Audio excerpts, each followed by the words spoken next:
Okay, good morning, everyone. Nice to see some familiar names popping up. This is the State Building Code Council IBC Technical Advisory Group for September 3rd, 2025. We will attempt to take roll, please. Byron through. Here. Roger Haringa. Not seeing online. And I'm not typing good. Joe Mayo. Here. Thank you. Che Fortaleza. Not seeing online. Tim Woodard.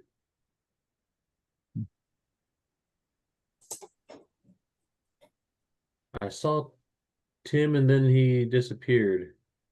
We'll come back to Tim. Steve Belzak. Good morning, I'm here. Good morning, thank you. Lance Dahl. Here. Thank you. Hoyt Jeter. I'm here. Thank Hopefully you can hear me. Definitely. Sean Carlstrom. Not seeing online. Todd Sullivan. Not seeing online. William My Bush or Bill My Bush. Not seeing online. I see Tim Woodard back online with us. Tim. Here. Thank you. Brian Horstman. Not seeing online. Joshua Mergens.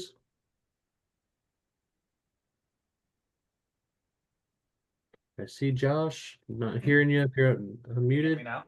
Yes, sir. Yep, I'm here. I see Che Fortaleza's online with us now. Present. Thank you. Trent Tinney. Not seeing online. Michael Shaw. Not seeing online. Brett Conway. Not seeing online. Michael Barth. Yes, I'm here. Thank you. Leah Summer. Not seeing online. Paul Clark. Here. Thank you. Andy Leonto. I'm not seeing them online either. And we're sitting with quorum with that roll call. 8 seats, just barely. Okay. Okay, good. Well, it's good to get the band back together. Thank you, everyone, for making a little time. Are there any other introductions? Anybody like to be recognized before I kind of get into what we're doing here? Okay, seeing none, raise your hand if you would like to be recognized.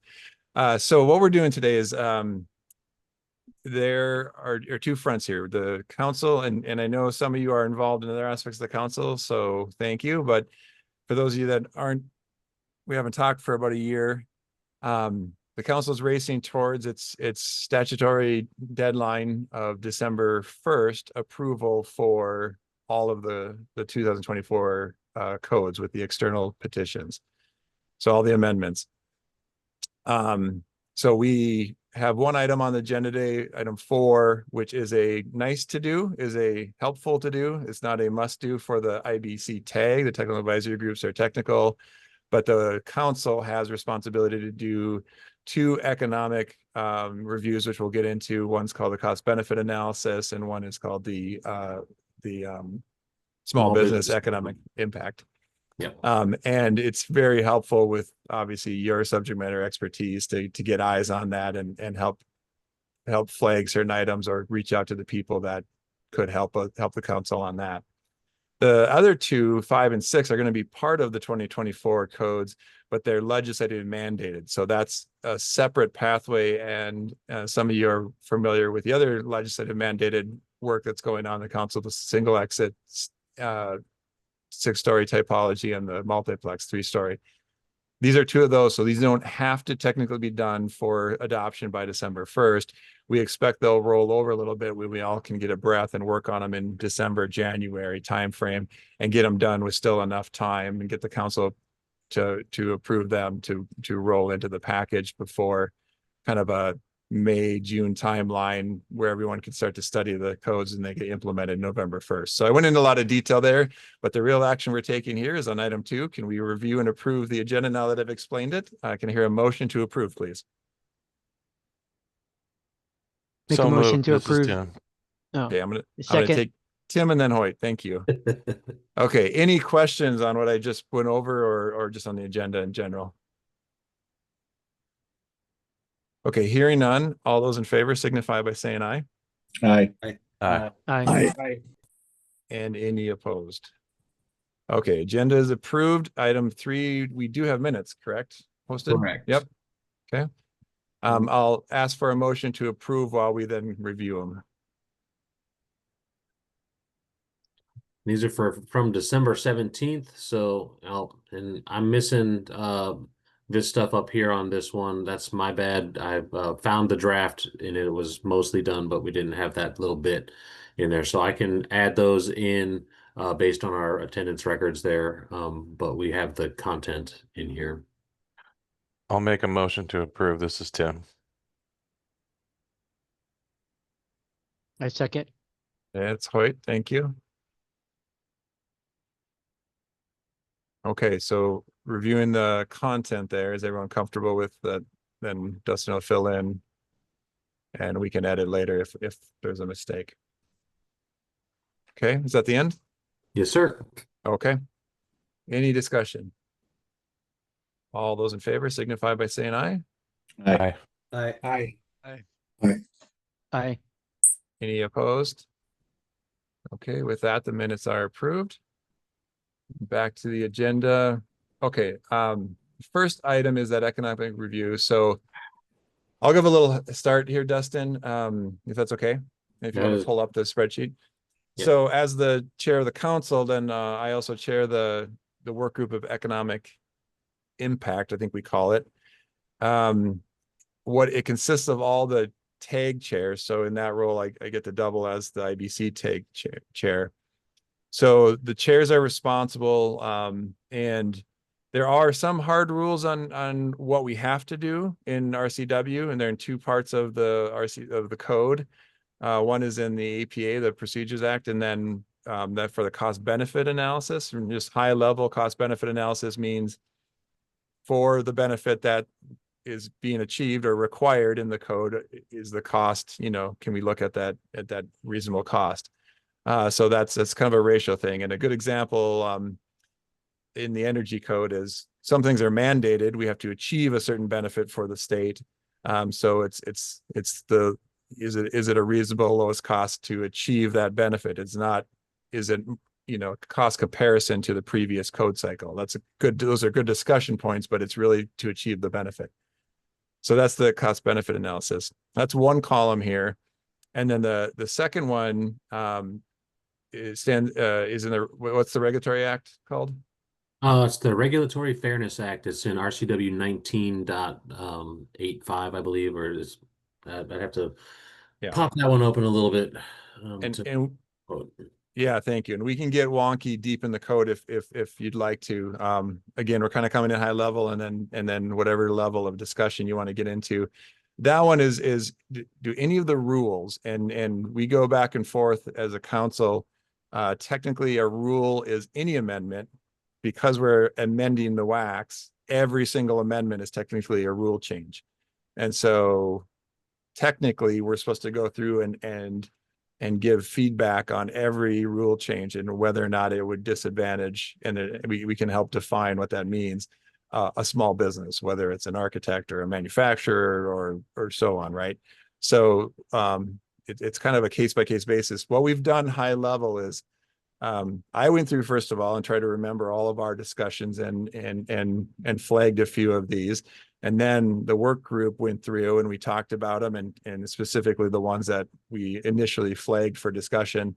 And that's what we'd like to bring forward here, is to share this, see if there's anything else that you remember from these petitions that we should be thinking about to flag.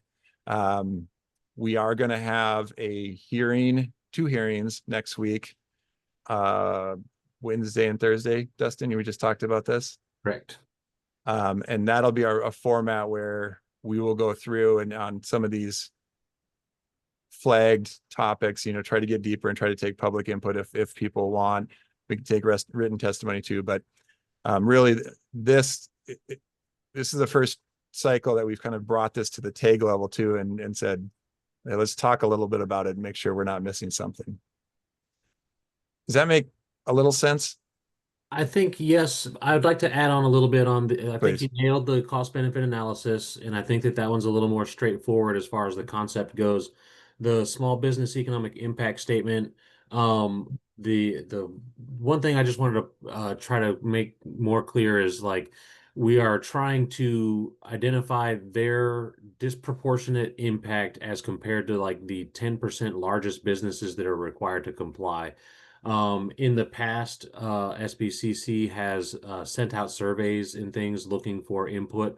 And so what we're trying to do here isn't necessarily say we know exactly what the disproportionate impact is, but that we are trying to identify the potential for that disproportionate impact. And then we're having these hearings next week to try to gather some more information on that actual quantifiable data from folks who might be impacted by these rule changes. And so the small business economic impact statement is designed, or the requirements are set up in a way that we essentially have to solicit input from the public to get a justifiable data set so that we can write this report. And so this is the preliminary where we're saying we've gone through and the technical language is good. We've staff has looked at the economic statements on these proposals. We've said that they don't make, they make a little bit of sense, but they don't make, they're not complete farces or anything like that. So it is semi-justifiable. So what we want to do today when we're looking through this is say, the cost is not outrageous for the benefit for one report, and then on the other report, does this have potential to affect or make it more difficult for a small business, or is there a challenge for them to comply as compared to larger businesses? And then we're going to make that call out to those folks for the hearings next week to hopefully come forward and express some of the difficulties or non-difficulties with the rules that we're bringing. So hopefully, and then they'd be free to chat on all of the proposals and proposed rule changes. But we're trying to distill that down a little bit to some ones that we can say for sure, that we can say we're specifically looking at these ones, but everything's on the table for discussion at these hearings next week. Yeah, and I'll note that, the surveys, I think that was a couple cycles ago, so it's not in any of our memories. And so there's a lot of process and procedural things that are very important in the RCWs, but I think most importantly is also, does it inform a decision by this tag, by the council? Should any mitigation in the amendments, would they be appropriate? Or I guess worst case, that amendment should not go forward strictly on that creating some disadvantage, to small business. I mean, I guess that would be the extreme case, but we should talk about that kind of thing. That'd be a red, Correct. Anyone have any questions on that? Thank you, Dustin. That was You're welcome. a little deeper. Okay, so if not, maybe we'll just jump right in. Here's our list. Green is, do you see the tag action, committee action, council action? Maybe this is also just a good refresher to see where we are in the process of all the work this tag did. Yeah. The first column in K there, just go back up to the top there, please.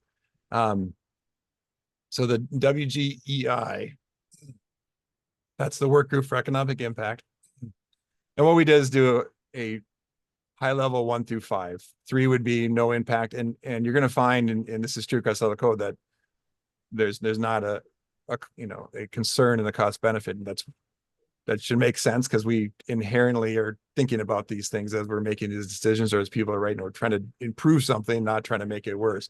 But you can imagine, and especially the energy code, there are times when the restrictions become, you start flagging things and you really have to get deep into it. So what we did is we did kind of a high level rating between staff, and then I took a lead on this group because I'm the chair of this, and then other council members looked at theirs. So here's our chance to kind of talk about them. They talked about it as that flag with the yellow there in that column K, I think we're looking at here. Yeah. And then L would be is there a different consideration for small business? So if everyone's okay with that, we'll just kind of go through and jump into the first one to talk about it. And then if by memory, you remember any of these that we just concerned you, let's put it that way. Yeah. And I would say that for the most part, the determination that we have here in the rating column, column J, is based mostly on the statements of the proposals themselves. And we go through and look at it. So some of them have said no economic impact.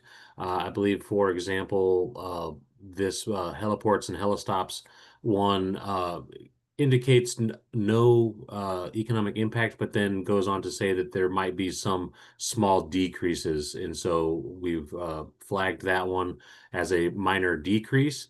And it shouldn't be a huge concern for folks, but just because there is a cost change is the reason that it's flagged there for some additional inputs there. Hey, Dustin, and one thing, since we have, multiple building officials and fire officials on the call, this counts for the impact to their process too, correct? I'm not sure what the question you're asking. Well, if any of these code amendments, significantly increase. Oh, yes, the enforcement and plan Yep. review, like if any of these amendments add components there, that's part of our code change proposal form asks for how this changes enforcement time and plan review time and stuff like that.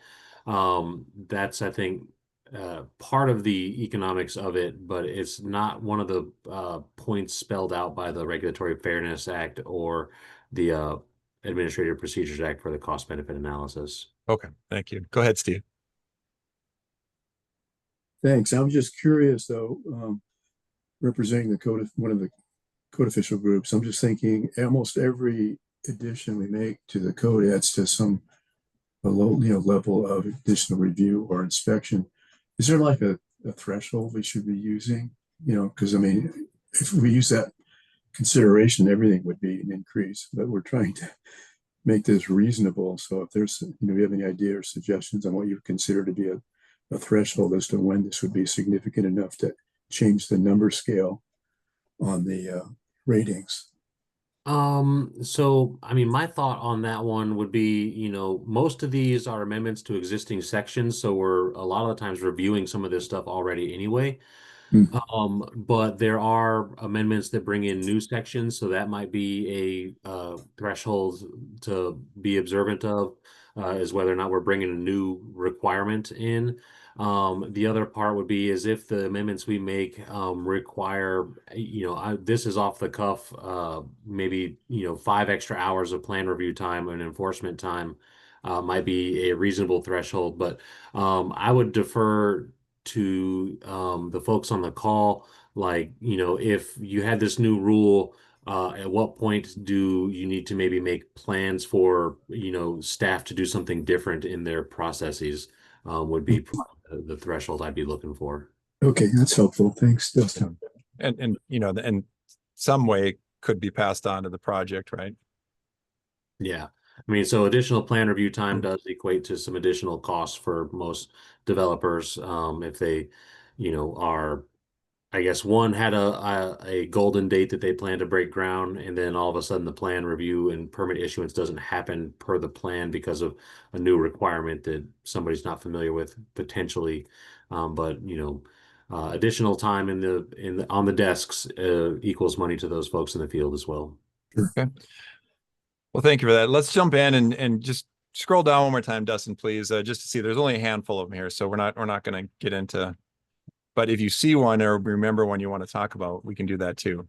You want to start with the heliport one? Yeah. Well, Okay. I'll do a high level and just kind of talk about them. So Okay. we have the heliports and helistops means of egress proposal. It proposes to decrease some costs. There's no real concern there. And I don't necessarily think that a bunch of, many small businesses are going to be disproportionately impacted by that one. And one of the things I want to stray away from is just the notion that this is one code and the big businesses have to comply with it is the same as a small business does. But thinking more like what kind of resources are needed to comply with these. So like for like the basic wind speed one, if the changes there now require engineering on projects, some smaller businesses might find themselves, you know, going out to engineering when they are used to doing prescriptive projects, and have a cost increase there. I'll pause for Hoyt. Oh, I'm sorry. I could wait. I was just gonna talk about the one you're saying with the cost in book. I was just gonna give the explanation why I Well, was on putting the it in there. Helistops But one? yeah. I thought I thought we are just gonna go through each one of them. So I Oh, was. go ahead. Go ahead. Oh, okay. Yeah, the reason why the code is pretty clear. A lot of people have been misinterpreting. I do a lot of hospitals, and they have helipads on top of it, and a lot of times the stair actually goes above the roof. And all this was really saying on these things for these hospitals, when you have something up there, helicopters have explosive stuff that's have the distance for exitings and all that stuff because they can have fuel up there. All this was saying is to maintain that stair enclosure all the way up. I've had lots of architects or a few of them kind of talked about that. And because you have to exit off the helicopter pad or from the roof, go into the stair enclosure. And instead of stopping at the roof, you actually have to extend that protection all the way past the roof to the roof of the stair enclosure. And that's all that was on that. And that's why I didn't say it was a cost increase, because and even ICC interpretation says the same thing. You're supposed to maintain that whole enclosure. And so I wasn't sure how to, that's why I ended up putting there that those thing that I do.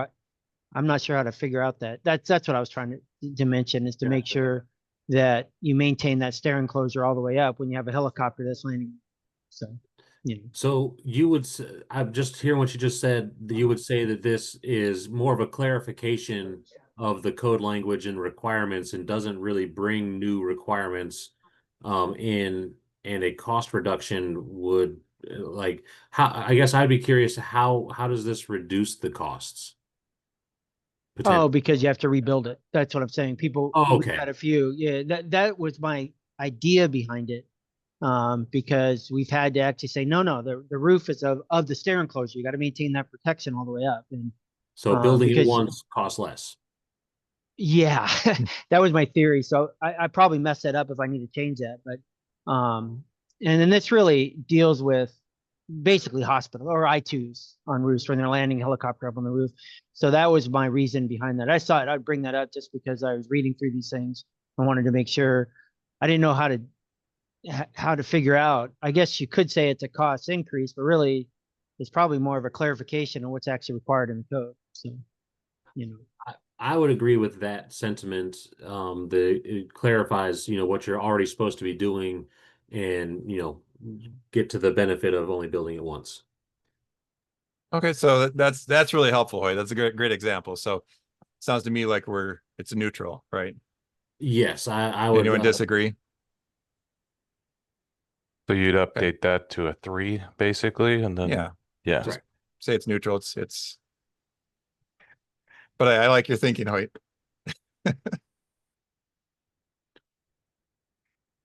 Okay, well, that's a good example. So what are we gonna do? We'll go flag I'll it, change it put to 3, and then change color, and I'll remove the flag.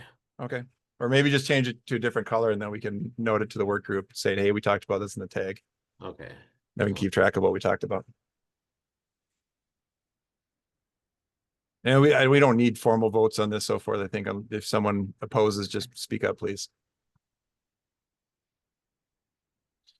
Okay. Wind speed, and I see Joshua on here. I thought this would be a good one if you had an opinion on this. No real opinion. I mean, I don't think it's necessarily triggering anything new and exciting that would be outside of just normal code requirements. Yeah, I don't have much of a comment on this. I think Okay. it makes good sense to incorporate, and I don't think there's a significant impact that, like I said, would be different than what we previously had. This area has always been high wind region, and this kind of clarifies the extents where we were not always clear. In fact, previously, the wind used to be considered all the way over in Grays Harbor County, and you would get much higher wind speeds further inland. So in my opinion, if anything, this gives more opportunity for prescriptive design and is a needed clarification to the code. Yeah, thank you. I was trying to remember this conversation. Roger, maybe you can help us too, please. Yeah, I won't remember the conversation Oh. any better than you. I agree. I mean, this is just a clarification on the wind speeds. Todd, I wanted to make sure, and I'm on my laptop, so I can't read it very well. These are only code change proposals. Is that right? If there is I guess the root of my question is if ICC makes a change that adds cost or impacts small business, what are we supposed to do about it? Because we are supposed to adopt the ICC. That's kind of the baseline every 3 years. When we adopt by reference, that's the term we want to use, adopt by or incorporate by reference. We are exempt from the cost benefit analysis and small business economic impact statement. So the more model code we can adopt and not amend, the smaller these reports get. Yeah. Okay. So that was my question. I wasn't sure if this wind speed. Yeah, I agree with Josh. I mean, this is a clarification and probably with Hoyt on the helistop thing as well. These are just clarification. They're things that come up both during design and review. And we are making things more clear. So do we want to claim neutrality on this and go 3? Hi, Tim. Go ahead. I was just going to say, I like the way that it's currently proposed. I mean, based on Josh's description, it would only reduce costs for areas that used to be considered into that special wind region. So I think it looks good the way it is. Okay. And then, leave it as 2 for minor decrease. So we flag that we acknowledge that. Yep. And so we'll change that to green. As far as the small business stuff, this should decrease complexity for small businesses, correct? I mean, with the decrease for everybody across the board, that should make it easier for small businesses as well. Certainly. Would be my interpretation. Okay. Perfect. Good discussion. I think that's kind of the right amount of discussion and came to a consensus.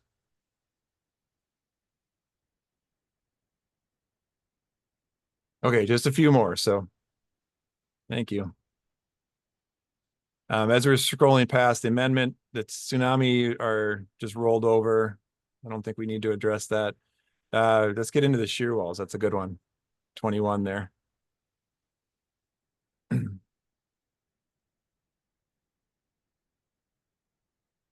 right, this one was done by SEAW, Patrick Lindblom.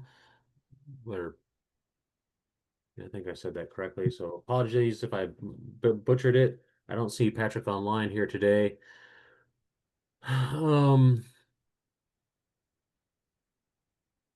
Just scrolling through this one.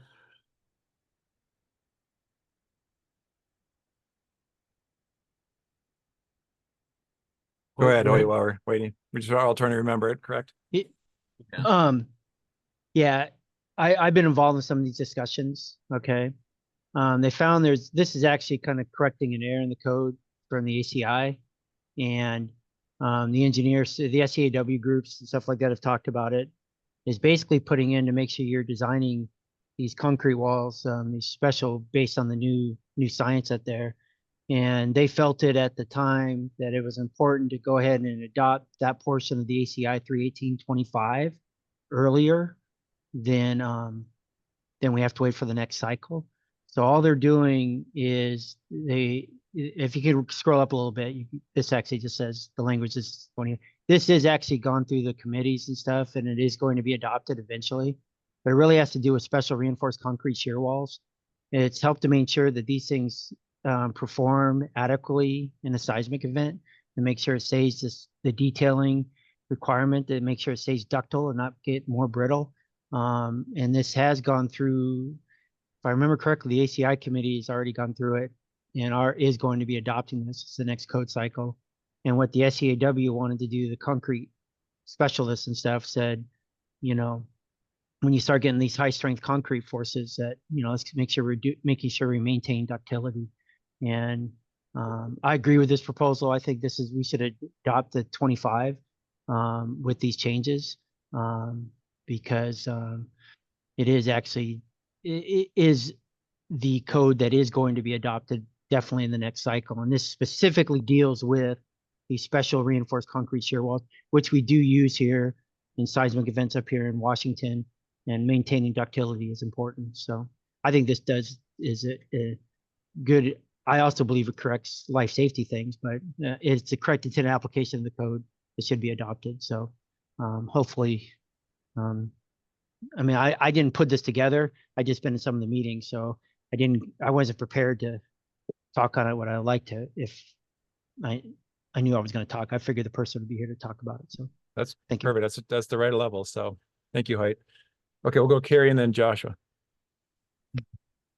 Hey everyone, I'm Carrie Sutton with ACI. So I'm just following up and just wanted to make a comment on this. So it looks like from reading the proposal, and I didn't see it until probably a few months ago, what the intent of, and I did shoot the proponent a message. It looks like they're trying to incorporate what is in 31825, which was released in January to the public. So it really was probably this proposal was based on information that he had from even before the 31825 was completed. But the only and this is something a couple of other states are doing actually to make it easier. Some other jurisdictions are just referencing 31825 instead of changing their code to kind of match the language. So I just want to put that out there as something to think about because I think this proposal or 31825 will have the exact same thing as what this proposal is trying to do, address some changes that are made in 31825. So either way, I guess it's up to the state of Washington how they want to do it. But we do have some other states that are just leapfrogging and just referencing 31825. That saves them a lot of time in putting in language and then taking it back out next round. So just want to bring that out there. And one of the things that the chair of the committee did indicate 31825 is when you're kind of piecemealing it and pulling it out, you lose some of the references that are going to be showing up in 31825. So that's the only concern. And I mentioned that to the proponent just to double check and make sure it's not taking out some very important references that need to be in there. So that's all I have to say. Thank you. Awesome. Thank you, Carrie. Carrie, can I ask you one quick follow-up?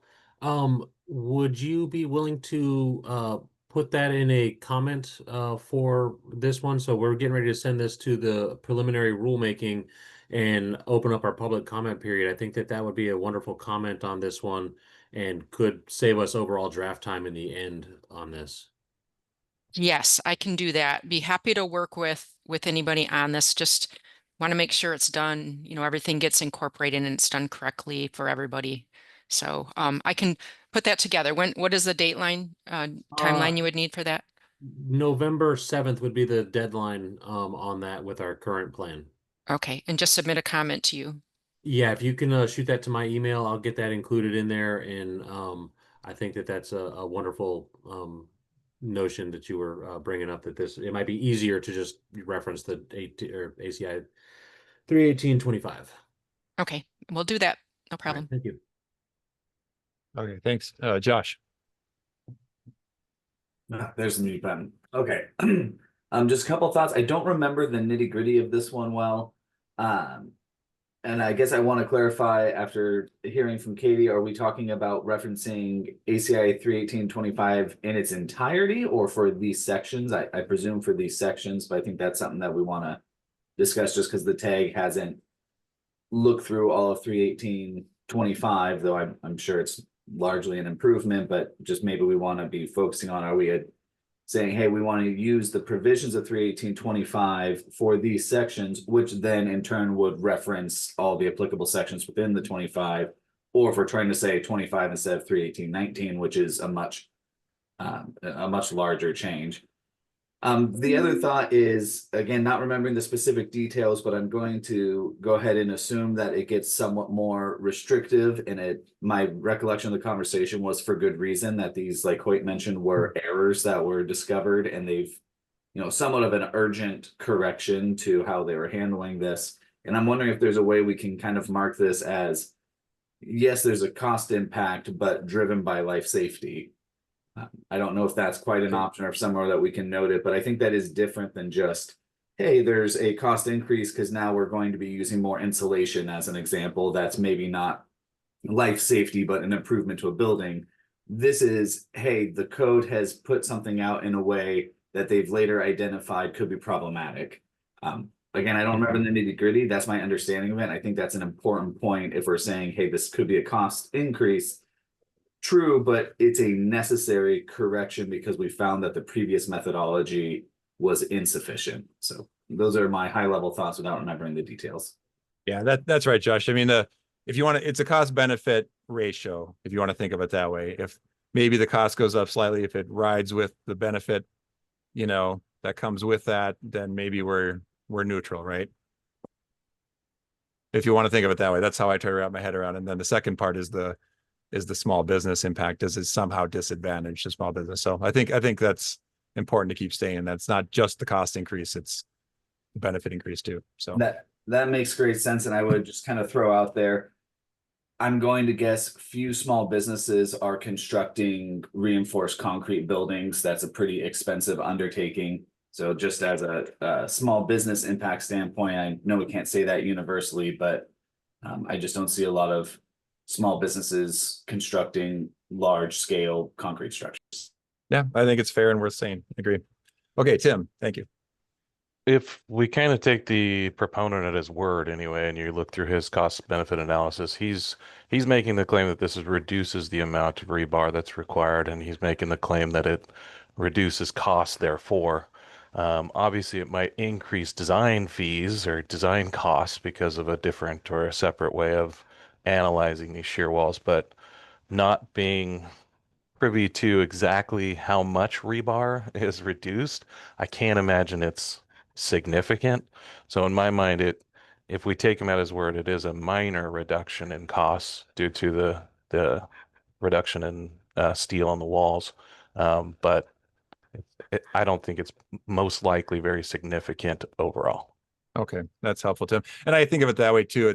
And I think if it's going to be in a future code and it's already gone through a certain process, it's going to be by reference pretty soon. So I think that helps us a little bit in the decision.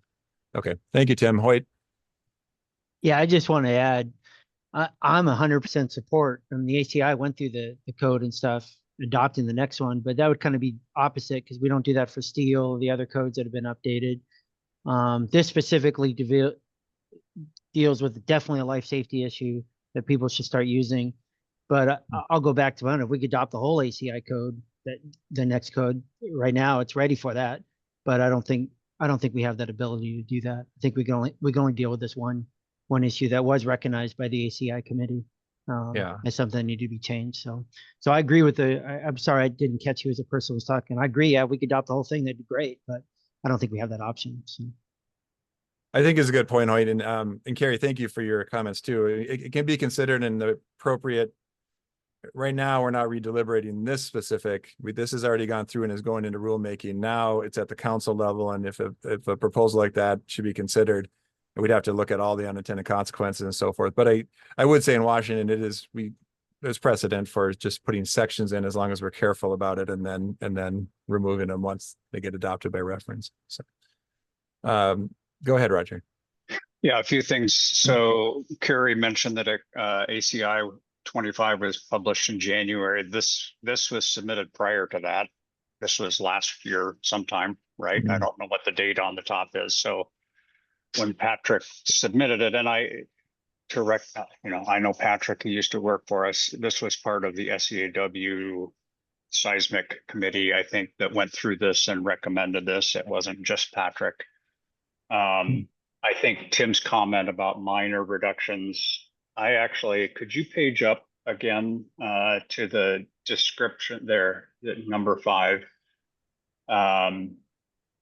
First off, the amount of shear reinforcement, I believe, and I'm going to have to dig into this a little bit more, but I believe that in the last code cycle, the amount of shear reinforcement went up quite a bit.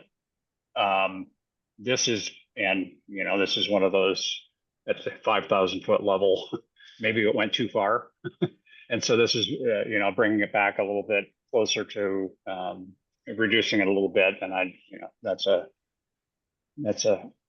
off the cuff kind of a comment, but I do think, as far as Tim's comment, in the overall, if it's a concrete building and you're doing a special reinforced concrete shear wall, reducing the shear reinforcement will be a minor reduction in reinforcement. It's not huge if you look at the percentage of rebar in an all concrete building. And I guess you could have a steel building with the concrete shear walls as well. But so I agree with kind of the minor change. I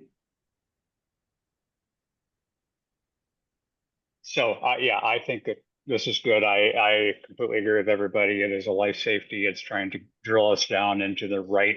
Oh, I know what the other one was.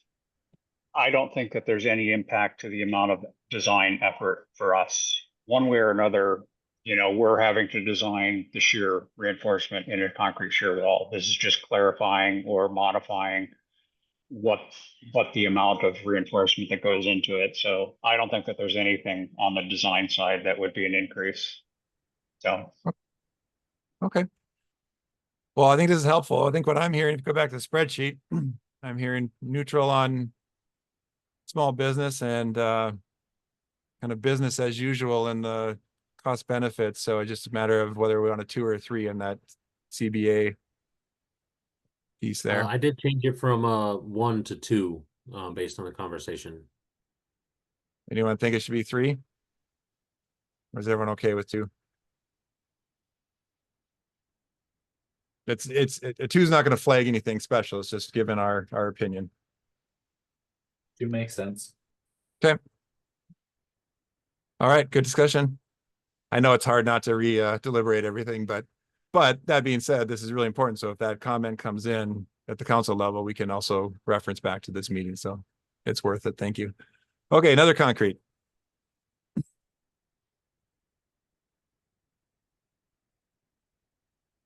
All right, this one is probably very similar.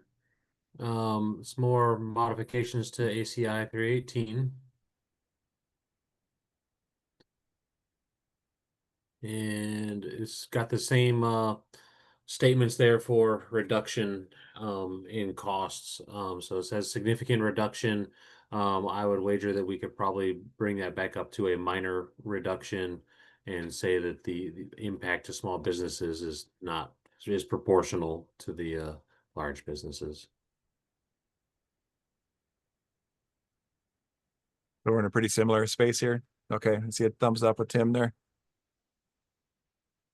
Okay. Anyone have concerns with bumping that to 2 and then neutral on the small business? Okay. We're efficient with the thumbs up. I like that. Hoyt. Yeah, I just wanted to say that I didn't get a chance to review this one, so I apologize. I did look at the other one, the other concrete ones, but okay.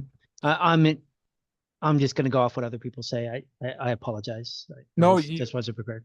And that being said, if you think of anything after this, like I said, we're going to have those hearings next week, and technically, the report that goes into the rulemaking, it has to be due at the time of CR 102 rulemaking, which is we've set it October 1st. So there's time. If you think of something in the middle of the night and want to get it out, then there's time. Thank you. Okay. How many more do we have here? Just a handful? Got 5, 6, 7. Okay. 7 total. Okay. We'll keep moving. This one is temporary structures. We got a bunch of those, right? I don't think we have a bunch of them. I mean, we only flagged this across... one out of the bundle. Yeah.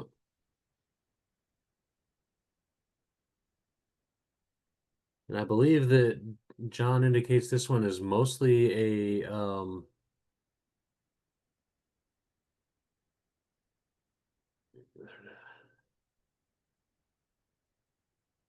Because you weren't allowed to before, so now this adds provisions that should. yeah, so increases design flexibility. Can you go back up and maybe just remind people what this is? Um, Does everyone kind of remember this temporary structures? I call them the bundle because there's a few of them amendments that were made. My memory seems to suggest that we were kind of trying to adopt these early as John was on a work committee for the temporary structures. So he was essentially trying to improve these based on what they're going to be in the future and reduce a lot of the requirements or loading requirements. Yeah, go ahead, Hoyt. Yeah, that was kind of exactly that. The other thing, POTS, public occupancy temporary structures, it pretty much wanted to just say, if you're putting in a temporary structure, you should at least meet these requirements, not just do it for, I'm sorry, I used an acronym, I probably public occupied temporaries. It's really for temporary structures. And those should basically be brought up to actually be done what needs to be done and be modified accordingly, not just public occupied structures. So that's pretty much what John was doing in there. And the committees, a lot of people that have looked at this believe this correct, because sometimes a public occupied temporary structures may not be may change in between or something, but it's still a temporary structure. It's still going to be loaded for a certain amount of time, going to be occupied for a certain amount of time. When you say public, people start thinking that's only for assemblies. And this is just saying when you put a temporary structure in, just follow these procedures. Okay. And it looks like it brings this to all those temporary structures. The main change is the change from public occupancy in here. And these are all existing sections in the 2024 code. So I don't know. Okay. So we had this was flagged as a slight decrease. So meaning the cost decrease to the benefit of the benefit outran the cost. So everyone comfortable with that or feel it should be neutral? Okay. We'll leave as is unless we hear otherwise. Oh, go ahead, Josh. Is the rationale for the cost decrease that they otherwise for these non-public occupied temporary structures would have been subject to the standard building code? Is that how we're coming to the conclusion of a decrease? I think so. Is that fair? That makes sense. I just wanted to make sure I understood. Yeah, that is correct. I believe that was it in the meetings that I've also attended on these. That is kind of I guess. So if they weren't complying with these temporary provisions, they'd be complying with the full loads. And so we're bringing decrease across the board. Perfect. Thank you. Okay. That's good logic. Okay, back to the list then. Give Dustin a chance to catch up there. So then we got into the two reference standards. I don't remember why we thought. I have to remind myself what 053 is. Moment.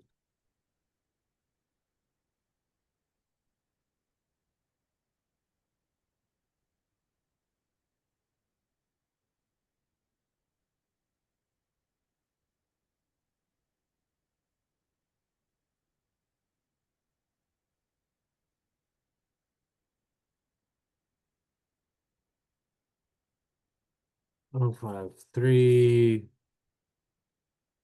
brings the supplements to the ASCE 7. Why did we think that was a? Go ahead, Hoyt. Yeah, what was, you're going to say what was these supplements are adopted that would be in there. This just clarifies it, adding to the code. There may be a little bit as a higher risk category within the flood hazard. I remembered. I'm not sure how that would be increase the cost. I think that was what the reason was, as you noted in the thing when I read through it. And I have to be honest, I didn't look at that in that way, but this actually, if you go back up, this supplement is adopted they've been put out to help correct some, look like other AC structural design loads. When the committee gets together, they find out, oh, we should add this. And so those supplements are going to be adopted. And those supplements will be eventually moved into, what did it be, not the 22, but the 25 or whatever. It'll be moved into the original code because it's already gone through committee and been discussed, and it was seen that it was left out of the code appropriately. So it'll be or the 28, I guess it would be 28. Yeah. Yeah. It is going to be approved in there, and we've done this before in the past. Adopt the supplements that just wasn't ready for whatever reason. It's like erratas to the I codes, right? I mean, we don't go back and readopt erratas, but we do supplements when we do the standards when they're ready. So hopefully, I think this is a pretty simple one that should be adopted because that was a question, Hoyt. So thank you. And I remember because Roger, you weren't on the call, and I remember you mentioned this one. So what the flood? Well, I'm gonna have to dig back through some emails. I thought that we got an email that supplement number 2 would cause some bigger changes, but you're relying on a year-old's memory. That's what I was flagging because I remember that email and I couldn't find it and you weren't there, so I wanted to bring this to. Okay. If we want to come back to it, I can sit here and I can see if I can find that email. Okay. To remind myself. Okay. But that is why we flagged it. So let's park that and then so we'll come back to this reference standards one. Yeah, we'll give a little time here to review that. So this is one that is also, I would be curious on this one. So we have a parallel proposal in the IRC for an appendix on visitability, and it is considered optional if it's adopted into what we have going on. But if jurisdictions adopt it, it'll bring some cost to folks. And so I'm just curious what the thoughts are on this one. Tim? Yeah, I think you could only look at it as a cost increase because before adopting this appendix, they didn't have the ability to require these to be put in. So the intent behind this code section was to allow jurisdictions to adopt this appendix and now require these visitability units. But I think it would be a minimal cost increase based on design, as it's very little requirements to make them type C. Okay. And Hoyt, go ahead, and then I have a question for everyone. Yeah. On these are the new visitability units, the type C that has gone through the ANSI and all that standard. This would just make a unique character to state that we're going to be meeting basically the new standard that is going to be adopted to the ANSI. It's just another type of it. And it seems like it's, we've always been very forthcoming, on accessibility and stuff. And it's, hopefully we stay with that. So that's all I wanted to say. And if you scroll back, thank you, Hoyt and Tim. Can you go up a little bit right there? The part that maybe flagged it for me is and I remember the discussion. I'll just be honest. I questioned, the reference to House Bill 1110 is that really just the context, or was it justification that this, in some sort of opposition of something that's already mandated? So it's kind of my question to everyone is it kind of feels like this is a state mandated thing. There's a certain benefit that goes along with that, whether it's mandated or not. And there obviously will be a cost associated with that benefit. Does it cancel out or should it be flagged as a higher cost benefit ratio? Go ahead, Tim. I just wanted to speak to that concept. It doesn't, House Bill 1010 or 1110 doesn't mandate that people do this at all. It just encourages basically middle housing, right? So therefore, the idea is if you're doing more middle housing, doing this type of unit is a benefit to your community. But it's not a quantifiable thing, based on a benefit ratio, because, even Fair Housing Act. Nothing else requires these to be put in.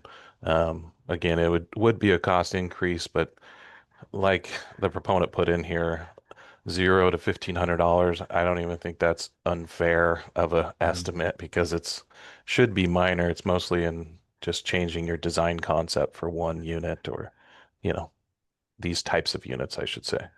Okay. I thank you for that, Tim. That's really helpful. And, you know, I guess I'm zeroing in on that unintended impacts line right there. And, you know, just trying to make sure we discuss whether the building code is putting something in, or the development code's putting something in, or maybe to your point, I think it doesn't matter. This is a benefit to our communities, and here's the cost that goes along with that, and it's an acceptable ratio. So would you put it at an increase, or would you leave it at a 3? I guess that's really what we're doing here. 3 or 4. Well, we have this one listed as a minor increase based on the proposal. And, you know, I have a question mark in the small business impact column.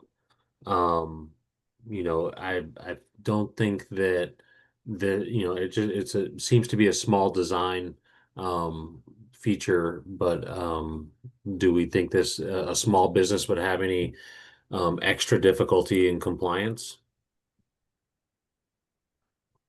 This is very difficult, right? Like a small business, like a small developer. That's what I was going to ask. Yeah. Well, it's you know, I guess small businesses are defined, you know, as having less than 50 employees. And then if they, you know, say have more than $100 of extra cost as compared to the 10% largest businesses would be kind of that threshold. In my opinion, when you compare this to larger businesses, the cost increase is going to be the exact same. So that they're not being disproportionately impacted by this to where they can't compete with the larger businesses. It's going to be the same cost for both. That's correct. On the same on that too. I don't think this is going to create that a division between both kinds, or both different small and large businesses. Okay. Good discussion. Everybody comfortable with a 4 and a neutral? Go ahead, Roger. I'm comfortable with that. I have found the information about the reference standards. Okay. If we're good on that one, thank you. That was a good discussion. Let's go back to floods. Flood zone. So I can forward, you know, with open public meetings, I got to figure out how to get this, but I can send this email out to everybody, but I'm going to, there's an email that was forwarded to me. Can you send it to me and I'll pop it up on screen? Sure. It's an email string, and you kind of need to get down. Do that right now. And you need to go down towards almost to the bottom of this email string, because it kind of got to me in a roundabout way, but where was it?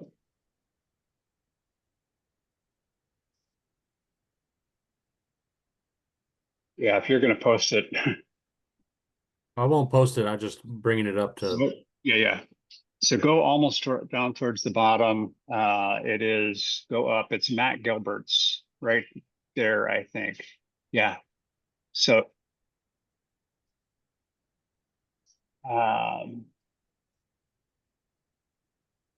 I think you actually need to go up another 1 or 2. No, start with response. No, go back down. I'm trying to find it's from Matt Gilbertson. I think it is this. So I know that the Washington State Code Council voted last fall in favor of adopting supplements to ASC 22 early. Supplement 2 completely rewrites the floodload chapter. Perhaps the most notable change is to increase the extents of the regulated flood zone and the MRI of the flood elevation. That must be mean. I don't know what MRI is for sure. For example, risk category 2 buildings are now the 500-year flood, whereas they were in the 100-year flood. However, ASCE 7.5 is 1/2 of the puzzle.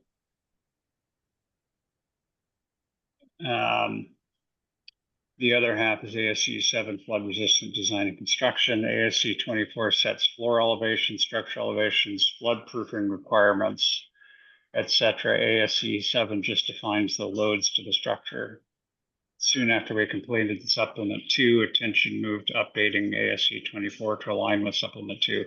So in a nutshell, my concern here is, and I was trying to track down, did we actually approve to adopt supplement 2? It appears to me as though in so doing, there may be many more buildings in the state of Washington that are subject to more stringent flood requirements. Now, is that appropriate? Potentially, with the change in, climate change and floods and bigger storms, etc. You can make that argument. By what this suggests is by adopting supplement 2 and not ASCE 2424, that we may be creating both a conflict in the code, number one. And as far as economic impact, if my assumption that there are a lot more buildings will be considered, need to be designed for the 500-year flood rather than the 100-year, that will be a significant cost increase. So I bring that up, and I think, Todd, I had forwarded this to you and Justin too, and then I kind of lost track of it, and everything else going on. It does concern me, and I think we need to do a little bit more digging, both by adopting supplement 2, are we causing confusion because ASCE 2424 is not also adopted at the same time? And as far as the economic impact, it may be significant. I'm not saying it is for sure, but there is a possibility that it could be a pretty significant change. So that's what I know, Todd. Okay. Yeah, that's what couldn't remember. So thank you for digging into this. Okay, let's unpack it a little bit. Go ahead, Hoyt. Yeah, sorry to tuck that. I also just bought the next code cycle of 24, and I got to be honest, I'm still going through it just to see what the changes are, and I'm kind of in the same agreement. I'm not sure I can really support this change yet, from going from whereas the 100-year flood to the 500-year flood. I do believe that's going to be a significant cost increase, going to the 500. I am going to say the other thing. I agree with all these flood changes, but I just have to say for myself, I'm still going through the next one again. And here, so I'm not sure this isn't. I'm not 100% sure that we need to make this change until we get to the actual code cycle. So, and we should keep it the way it was, the 500 year. So there's two parts, and we should talk about both. The technical aspect here of did we make an appropriate recommendation as the TAG, and the going into rulemaking is still opportunity for the council to amend that. And the second part is the cost benefit ratio appropriate if there's additional benefit and cost, and then obviously small business. So go ahead, Tim. I think you were basically hitting where I was trying to go is, I think we should definitely flag this as a significant, and then with a note from us saying, after further information, supplement 2 may not be ready, and we've discovered a conflict and it could significantly increase costs, almost like recommend the council take another look at that, and then that can be heard again. As that would be the appropriate action to have them possibly remove the adoption of supplement 2 essentially until the next code cycle. Yeah, and Dustin, I think I see two pathways here. One, we do have a BRFW committee meeting next week, so that we could bring this up in committee before. Technically, the council has forwarded it to filing, but the filing hasn't happened yet. So the BRFW could step in and take action next week potentially, or it could go into filing and it goes into public comment and we still can deal with it as a whole council. But any opposition there? It seems like to me like we want to talk about this at BRFW next week. Roger, as chair. Yes, although Todd, I'm not going to be at that meeting. Okay. The one other issue that I wanted to get out there, and Clayton, I hope I'm not jumping in front of you, but is, flood insurance is difficult for people to get these days. And that is, it's a whole nother thing. I mean, if the state of Washington only requires the 100-year flood by code, however, by doing so, people can't get flood insurance. It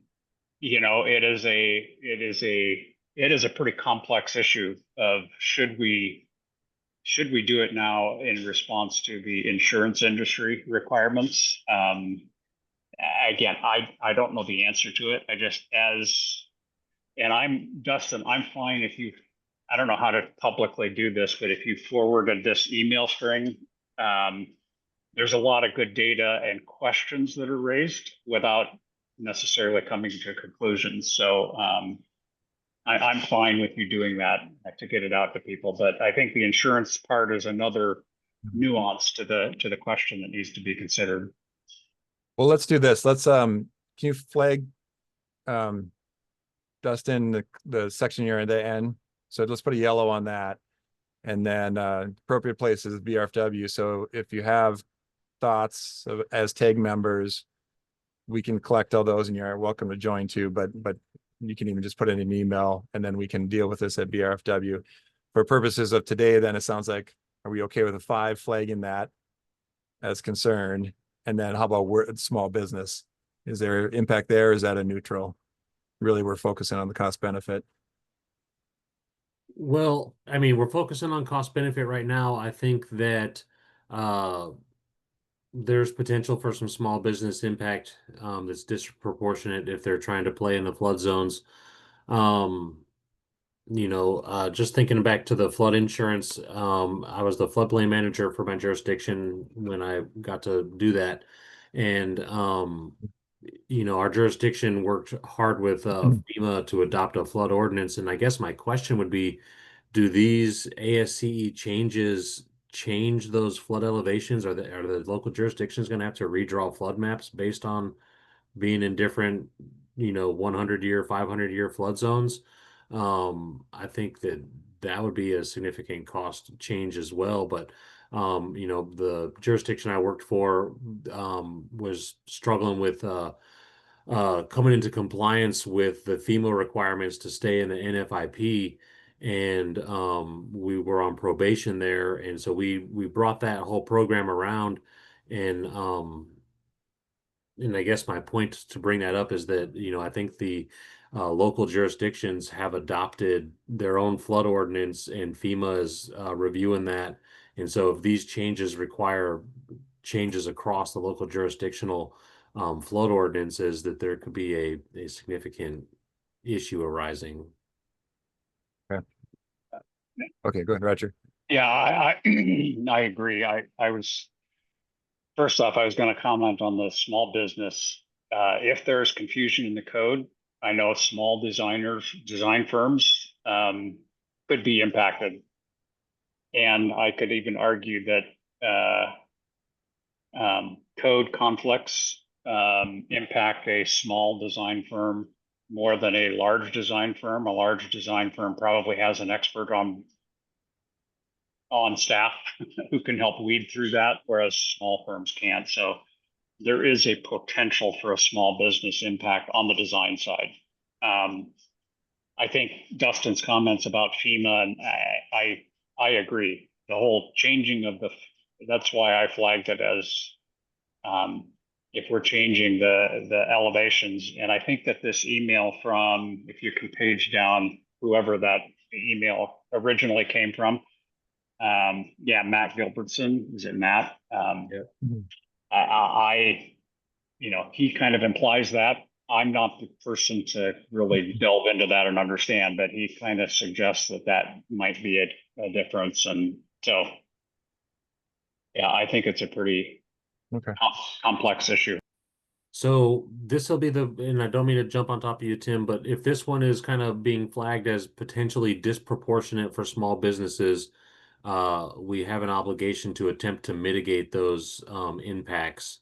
And it sounds like the thought that I heard earlier is that potentially bringing this to BFRW and maybe not adopting these supplements until later would resolve that issue. But that just thinking out loud on that. Yeah, and let's hear from Tim. But what we'll do is, sounds like we're flagging across the board here, and then Wednesday, Thursday are the hearings for the economic impact, and then Friday would be the follow-up for us to fix it in committee before it goes finally to the council meeting at the end of the month. So yeah, that makes sense, everyone. Tim, did I step on you? Okay. Okay, I see yellow all across then, if everyone's okay with that. Thank you. It helps a lot. Okay. I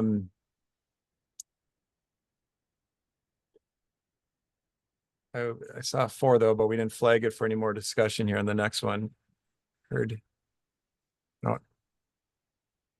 Maybe you can pan over a little bit once you're done typing there. Sorry. I can hopefully Can't do both at the same time. Yeah, I can make it smaller, that way we can see everything. Okay. But Oh, visibility. We just addressed that one. That's why it was. Okay. We can talk briefly about embodied carbon. We're not going to come to a conclusion, is my opinion, because we have two, just as an update. So you remember when we, as a tag, recommended this to go forward because there's additional work at the BRFW. If you weren't following, significant work was done at BRFW, multiple meetings on the embodied carbon proposed amendment to a chapter, an appendix in IBC. Technically, what's happened now, if you look in column I, is two amendments, 2 proposals have moved forward into rulemaking, knowing that we need more public input to come to some resolution on a decision. So those are a version slightly amended of the one that passed through the tag, and then what you see there is the 118R4 WBLC, a whole building LCA. That's essentially carving out everything except the whole building part of the 3-prong approach, if you remember. So it's not rewriting something from scratch. It's just taking out the other 2, what I call the prescriptive material cap, A1 through A3, and then or the alternative, the reuse part. So high level, that's where we are if you have questions, but I think we just got to think about, it was flagged as an impact, cost benefit impact, and question mark on the work group. So if there are any thoughts on that, or if you need more information, or if you just want to park this one, that's fine too. Go ahead, Josh. I would love for others to jump in and correct me here because I'm going off of memory right now. But I thought with this proposal, we were, and perhaps this is the embodied carbon appendix, maybe this is the next one. I thought we weren't imposing restrictions or new requirements. We were providing the methodology in order for people to demonstrate what their embodied carbon was for the situations that already exist where there is a requirement or for voluntary compliance. Maybe I'm mixing this up with another proposal. Roger, I believe you were pretty involved in that. If you can help me get myself straight, I'd appreciate it.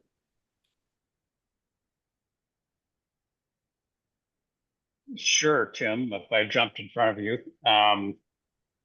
I agree with you, and that was what I was going to offer. And this is my opinion, that the State Building Code Council, because this is not a requirement, we are not requiring anybody to do anything.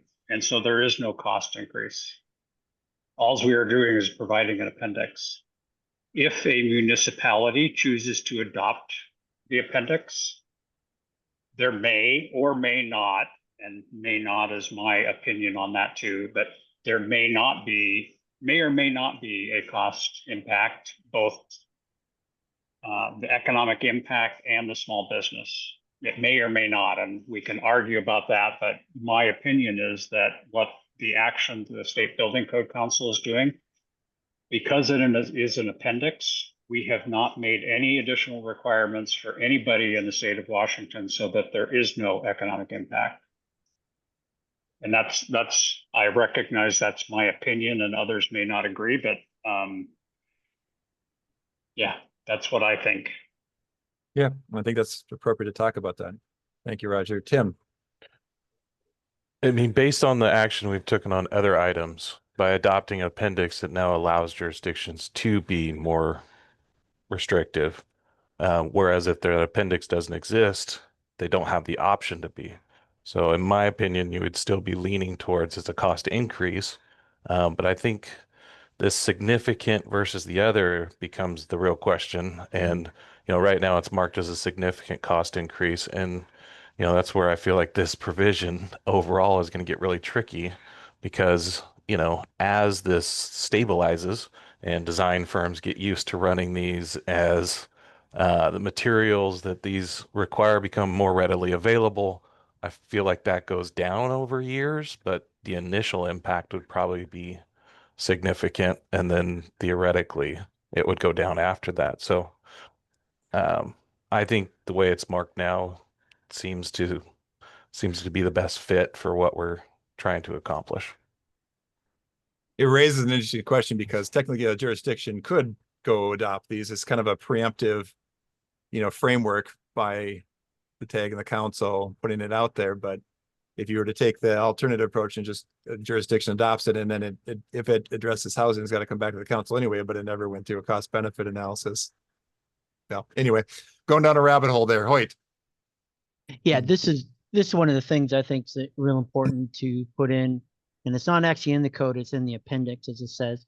The nice thing about having the appendix out there, in my experience for how long I've done this, you start seeing the issues that may come up, and it'll be something to add in there to see if there's problems, or should we change something, or is it not working, or something like this. And the nice thing about the state building code that we put this appendix in there, that'll be the time for people around the state to start adopting it and using it, and then maybe find some of the problems.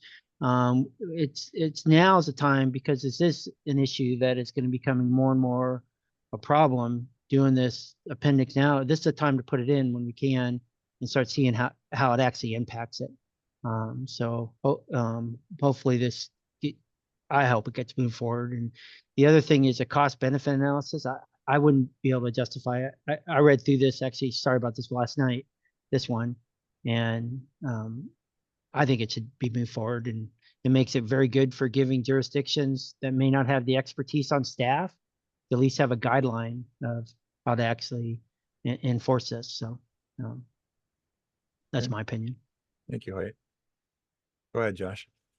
Sorry to keep asking folks for clarification, but my understanding, I've never been on the building jurisdiction side, but as long as they are not reducing the requirements of the code, my understanding was they could amend as they see fit within their jurisdiction, kind of how Seattle has an entirely different code, and certainly many jurisdictions have amendments. So I guess my thought is there's nothing stopping a jurisdiction from amending to have whatever carbon requirements they want, and this gives a framework for them to kind of try to unify with it, but it's not enabling anyone to adopt where they previously couldn't, or enforcing anything specific, unless my understanding of those rules are wrong, and I would love to learn more if that's the case.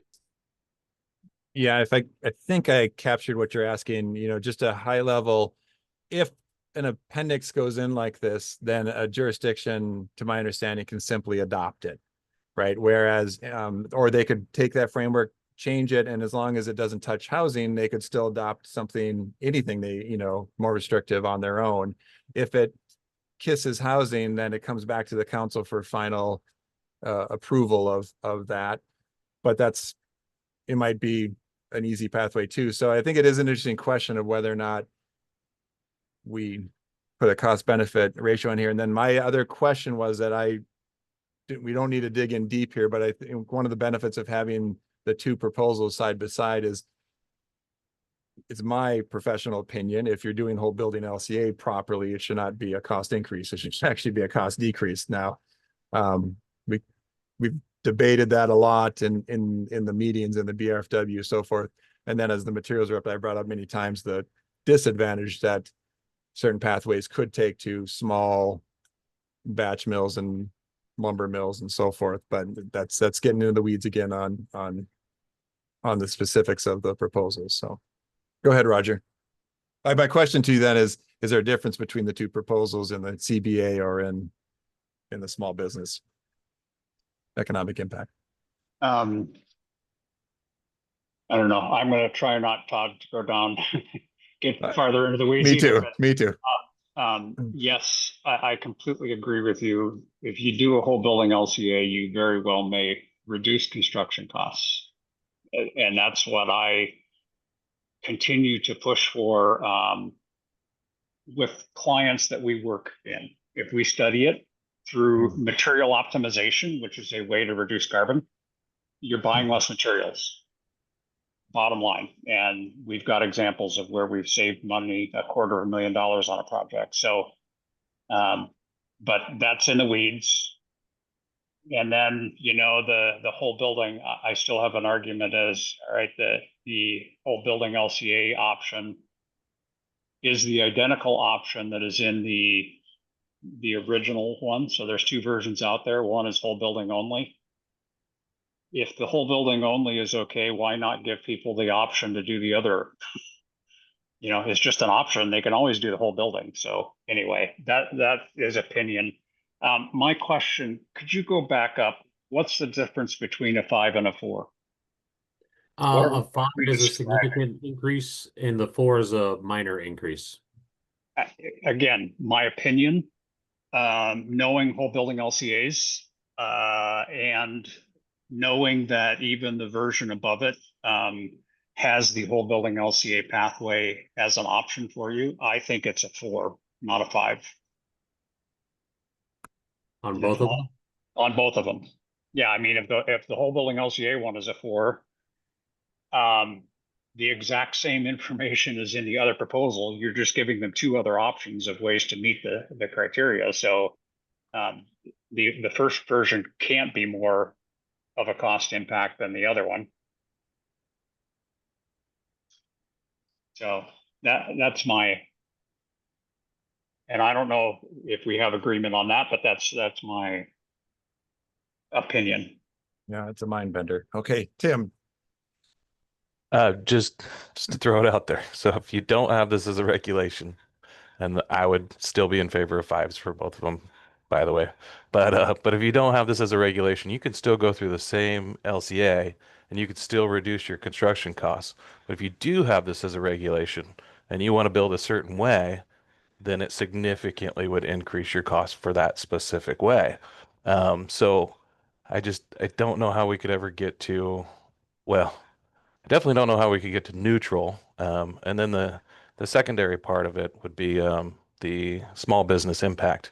I'd be interested to hear, like, we talked about small firms, large firms in the past, even on past regulation here. If you have a small firm, say, you know, 1 designer and 1 engineer on staff, then wouldn't this disproportionately as a regulation impact your ability to produce the amount of work that you needed to? Like, would this affect a smaller firm more than a larger firm that is familiar with the process and everything else? So I think that's another point of our discussion today, and I feel like it has the possibility to. Not saying it would, but it definitely has the possibility to. Yeah, and this one's even trickier because it's only big buildings, right? It's 50,000 or 100,000 square feet. So does that eliminate any small business consideration? I don't know. So go ahead, Josh. My opinion may be unpopular or a little harsh here, but I don't know about the justification that small business is disadvantaged because for this or any other proposal that the requirements are more complicated, or they may be unfamiliar, or they don't have a local expert. And I say this as a firm of 2. I'm a micro business here. We're not allowed to practice if it's outside of our area of expertise.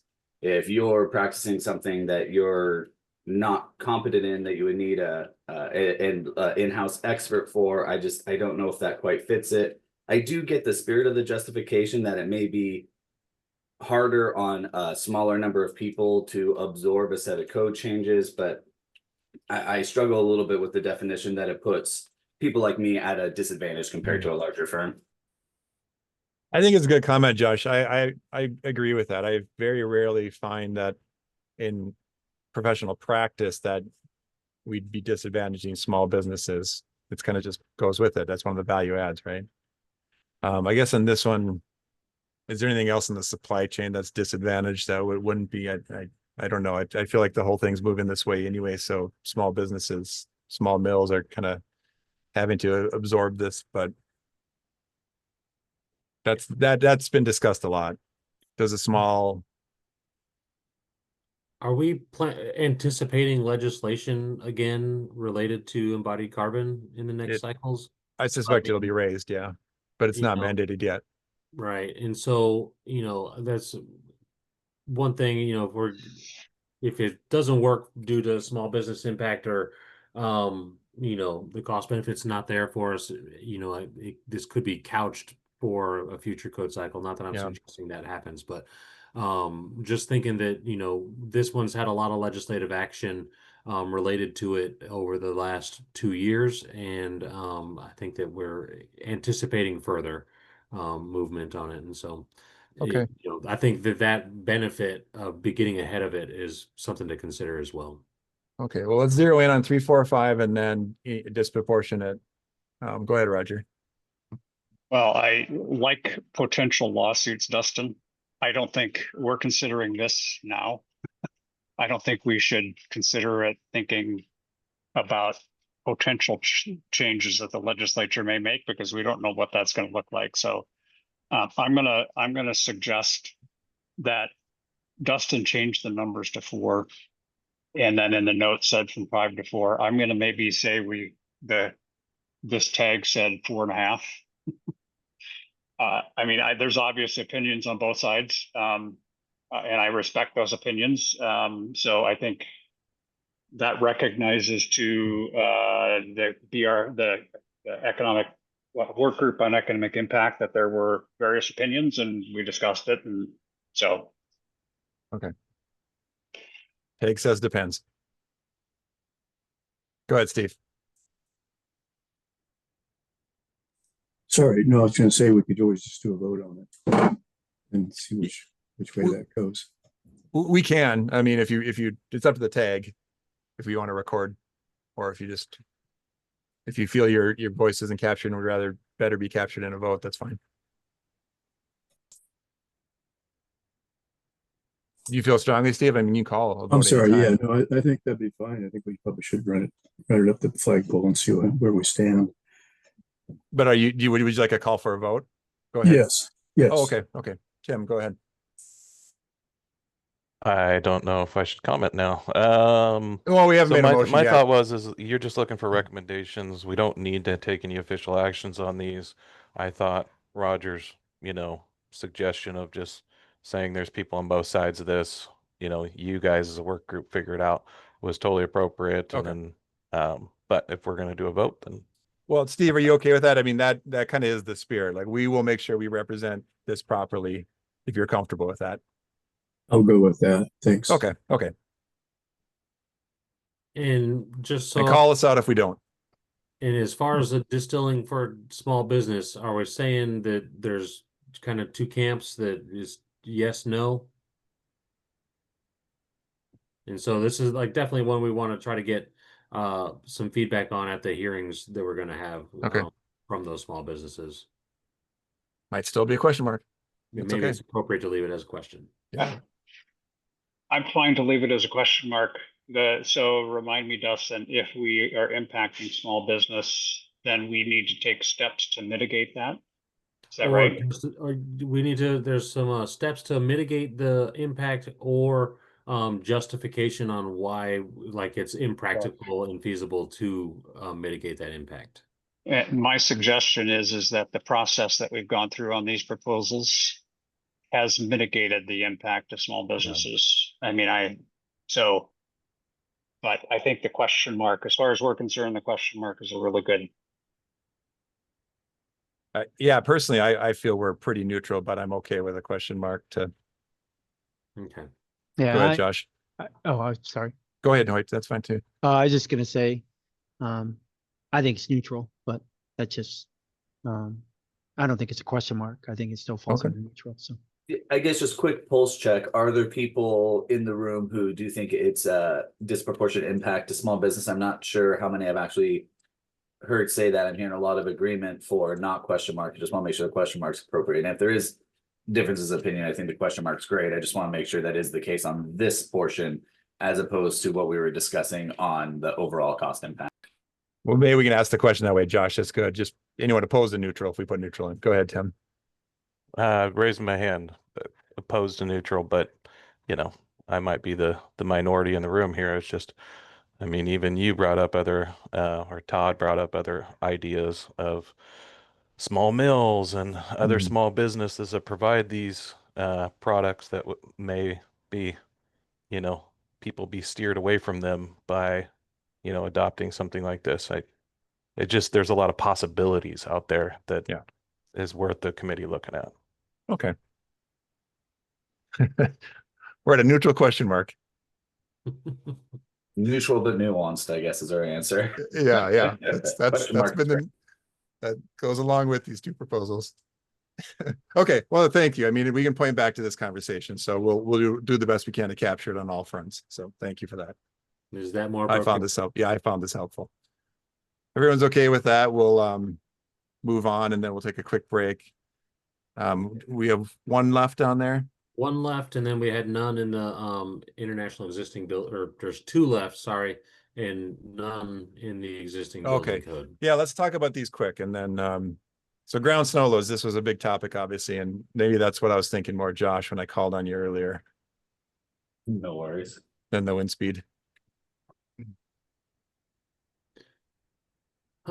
So we're saying no for economic impact on this one, and I've got it as a 4 on here, and I agree completely with your reason statement on economic impact, Josh, because in some areas it won't have any effect, but then in some areas where those snow levels change, it can have dramatic effects, and so it's hard to quantify statewide. Sure. And an important point just to bring up for everyone on the call, it has positive and negative effects on cost depending where you're located. Some places snow load has dropped, some places it has increased. It's a general remapping of the whole area. And I would say our proposal is not that we're adopting these snow loads or that we're imposing something more restrictive in Washington. What we're saying is we want a little bit better documentation because of the limitations of the mapping system. So what we're asking for is an extra couple minutes from reviewers and an extra couple minutes from designers, because all we're doing is putting in this option for substantiating data, saying that if you're outside of certain limits between the mapped value and your real site, that you need to address that, which is not new to the code necessarily. There's nothing that explicitly states that, but the fact is you have to find the snow load for your site. The map has limitations. It's buried in the fine print of the ASCE mapping tool without much of a real flag or warning. So we were just trying to call that to people's attention, which would have the net effect of, I guess that's not true. It would still potentially go up or down. We just want people to be using that tool accurately, and we were not aware of how to accurately use it as a group until meeting with the folks who wrote the Brennan Bean, who wrote the paper that turned into this map. So without talking to the folks who made it, it was not clear to us how this was going to be applied. Having talked to them, it makes more sense why we're getting such unusual values in the map, though I know there are still people in the industry who have some pretty serious question marks to certain locations. But the biggest difference we noticed was with this elevation, and we were, and myself very much, but others were very worried that we would drastically underestimate the snow load that the map intended and have some real life safety issues. So this proposal is only adding an extra step to try to screen for this life safety issue that can easily come out of the new maps. Not that we're increasing snow or decreasing snow or doing anything else. We're just making sure it's documented on the plans that somebody looked at this appropriately. Yeah. Okay, thank you. Good summary, Josh. Roger? Yeah, this is the one actually where I was wanting to clarify. There may or may not, Josh said that there may be an increase or a decrease. But that increase or decrease comes from the IBC change. It doesn't come from this proposal. And that's why if we're supposed to adopt the IBC, we've done that. And there is a potential cost increase or potential cost decrease from that IBC change. What we've done is to make sure that it's more appropriate. And as Josh said, make sure that we aren't getting inappropriately low numbers. But that would not be an increase. That's kind of bringing it back up to where it was before. So again, in my opinion, the IBC has a potential cost increase. This proposal does not. It is just clarifying the code. Tim, go ahead. In agreement with everything that's been said, and as such, I just, even marking it as a 4, I think gives the idea that it does increase loads outside of what the IBC would have. And I think it should just be neutral across the board, basically 3s and neutral for small business and everything else. So it sounds like I'm hearing Josh. I agree with Tim, and thank you, Roger. Those are really good points. And, I hadn't looked at the cost implications from that lens until some of our earlier conversations this meeting. I think that is really appropriate. The one other piece of the proposal I didn't discuss, and I want to be complete for the group, and this technically results in some cost decrease, but we also carried forward some allowables for snowdrift loads to be ignored in areas of Washington that the SEAW has allowed for decades. So in some ways, you could almost argue that there's a cost decrease because we're pulling forward the previous SEAW recommendations to not worry about snowdrifts in these low-lying lands of Western Washington. However, I do kind of think the overall spirit of this is that it would be neutral, as we've been practicing this way for decades. So I think neutral is most appropriate, but I felt I left a little bit of a hole in my explanation. And since we're all open meeting, I wanted to make sure that that was documented. Yeah, I appreciate that. And that's kind of the spirit of this. If something is a decrease, it doesn't really get flagged, and we don't go through all of the proposals. There are probably a lot of other proposals in there that are, result in decreases, but where these ones we definitely should talk about. I think it's helpful if we flag it. Okay, and is it also fair when we represent this that it is, to my memory, adding certain resolution also, kind of more to they might be different maps, but they also have better resolution. Is that fair? It's okay. I think it's a little bit of both. The SEAW maps that we had before, I don't think were less resolution. They were based on ISO lines and interpolation. These ones are based on a half-mile by half-mile grid. So, okay. That's difficult to quantify because of the ways that they report it. But I think the spirit of it, and maybe what you're getting at, is less so exactly the resolution, but more the validity of the data used. It's much more current data. It's much more complete data. I'll admit myself and others have spotted what seems to be anomalies, but in theory, this is the latest and greatest data that has many more years of snow load in it, much more sophisticated measurements, and in theory should be a better probabilistic model of our snow maps. Like I said, myself and others are surprised by some things like I think it's more than doubling snow load on Bremerton on the waterfront. There's some things like that seem a little bit odd, but overall, this should be a more accurate map. Whether or not we say resolution is maybe me getting too caught up in semantics, but again, just trying to be clear for the group. Oh, you said it better. That better data is attached to a different map. Okay, thank you, Hoyt. Yeah, I just want to emphasize the same thing. I'm in agreement with that. It's we should be going to the better thing. I just wanted to add that on. I appreciate that because I just want to make sure we represent it properly if it comes into question at the council. So thank you. Okay, good one. Last one. EV chargers. And this is a good one to update too, because if you weren't following, we did substantial work at the BRFW. So it's also just kind of a touch point back to the tag and make sure everything's in agreement here with the tag. So we took the 3 proposals, the petitions, if you remember, moved them all forward so we could have that discussion at the committee level. Moved up to the council moved it back down to the committee as we intended, and we had robust discussion. So there's, we amended it, we brought them together, and in short, what you're looking at here, you'll see a lot of red and underlined. Most of that is we changed the definitions. We kind of brought them in alignment with definitions, I believe, in the IECC, the new standard at the ICC level. So it just took a lot of cleanup to get those definitions in there.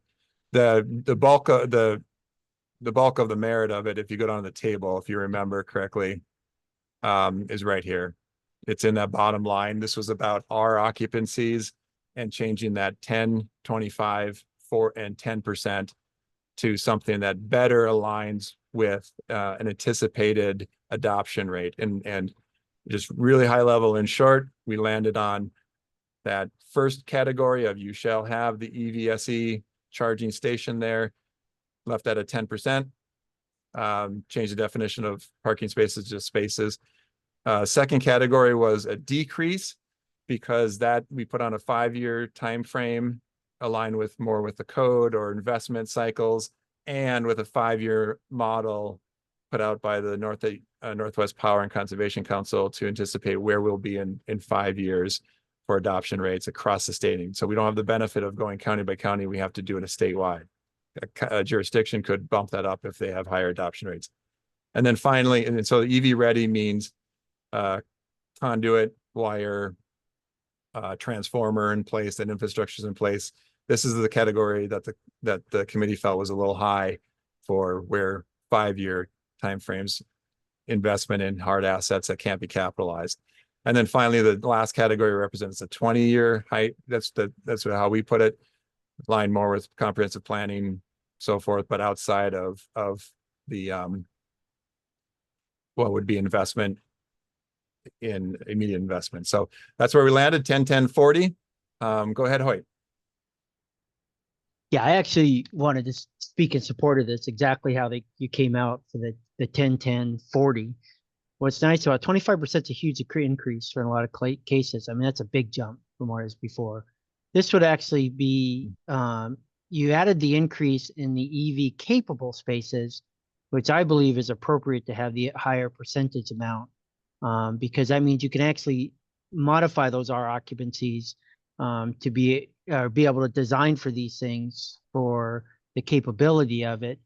Being EV ready, I thought 25% was excessive. That's a big jump. And so I like the way this has been modified, and I'm just speaking for that for the R occupancies. I think this is moving us in the correct direction. Will that 10% go higher in future codes?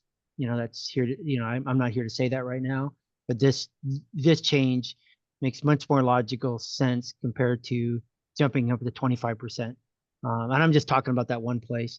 On the other stuff, I think is pretty much editorial that, you know, I would have still been able to figure out, but hopefully, you know, I like this change, and hopefully we can move that forward. So yeah, thank you, Hoyt.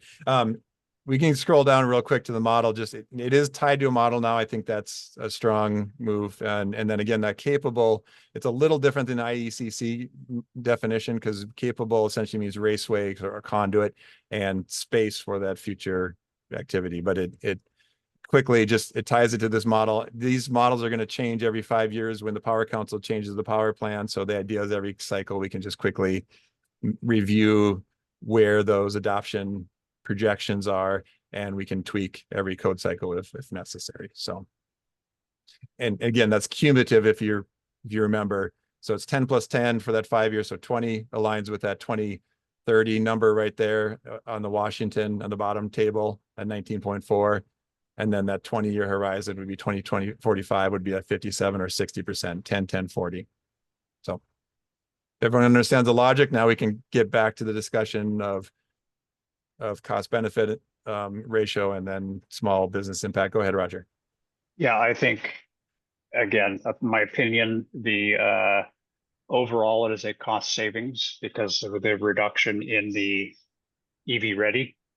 And I don't know why you had a 5 there, Roger. Yeah, I don't remember that discussion. Go ahead, Roger. Yeah.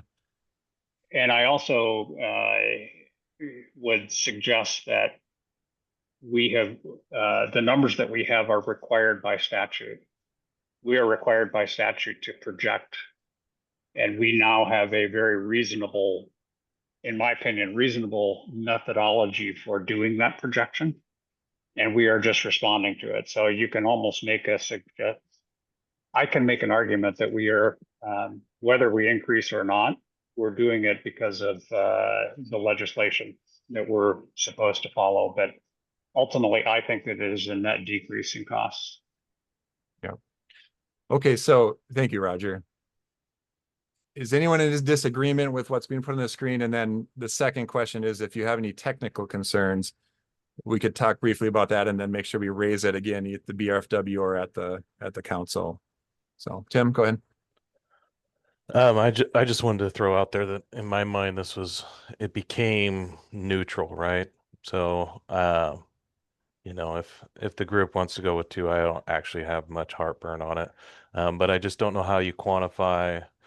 Okay, so we go down to 10% for EV ready based on bumping it up to 40% for EV capable.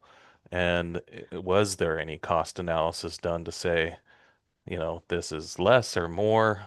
That's why I'm like, I guess you would just stick with neutral, because we don't really probably have that cost benefit analysis done if this work was done at the committee. So yeah, it's a fair point. I will say we had formal hearings on this. I mean, if you want to call it that, within the committee, and there were some of the better discussions I've experienced in the council, and in that we had really good impact from especially developers. That's one of the main drivers here of trying to align their investment models. So in that, I don't know that we have anything defensible on paper to demonstrate. So go ahead.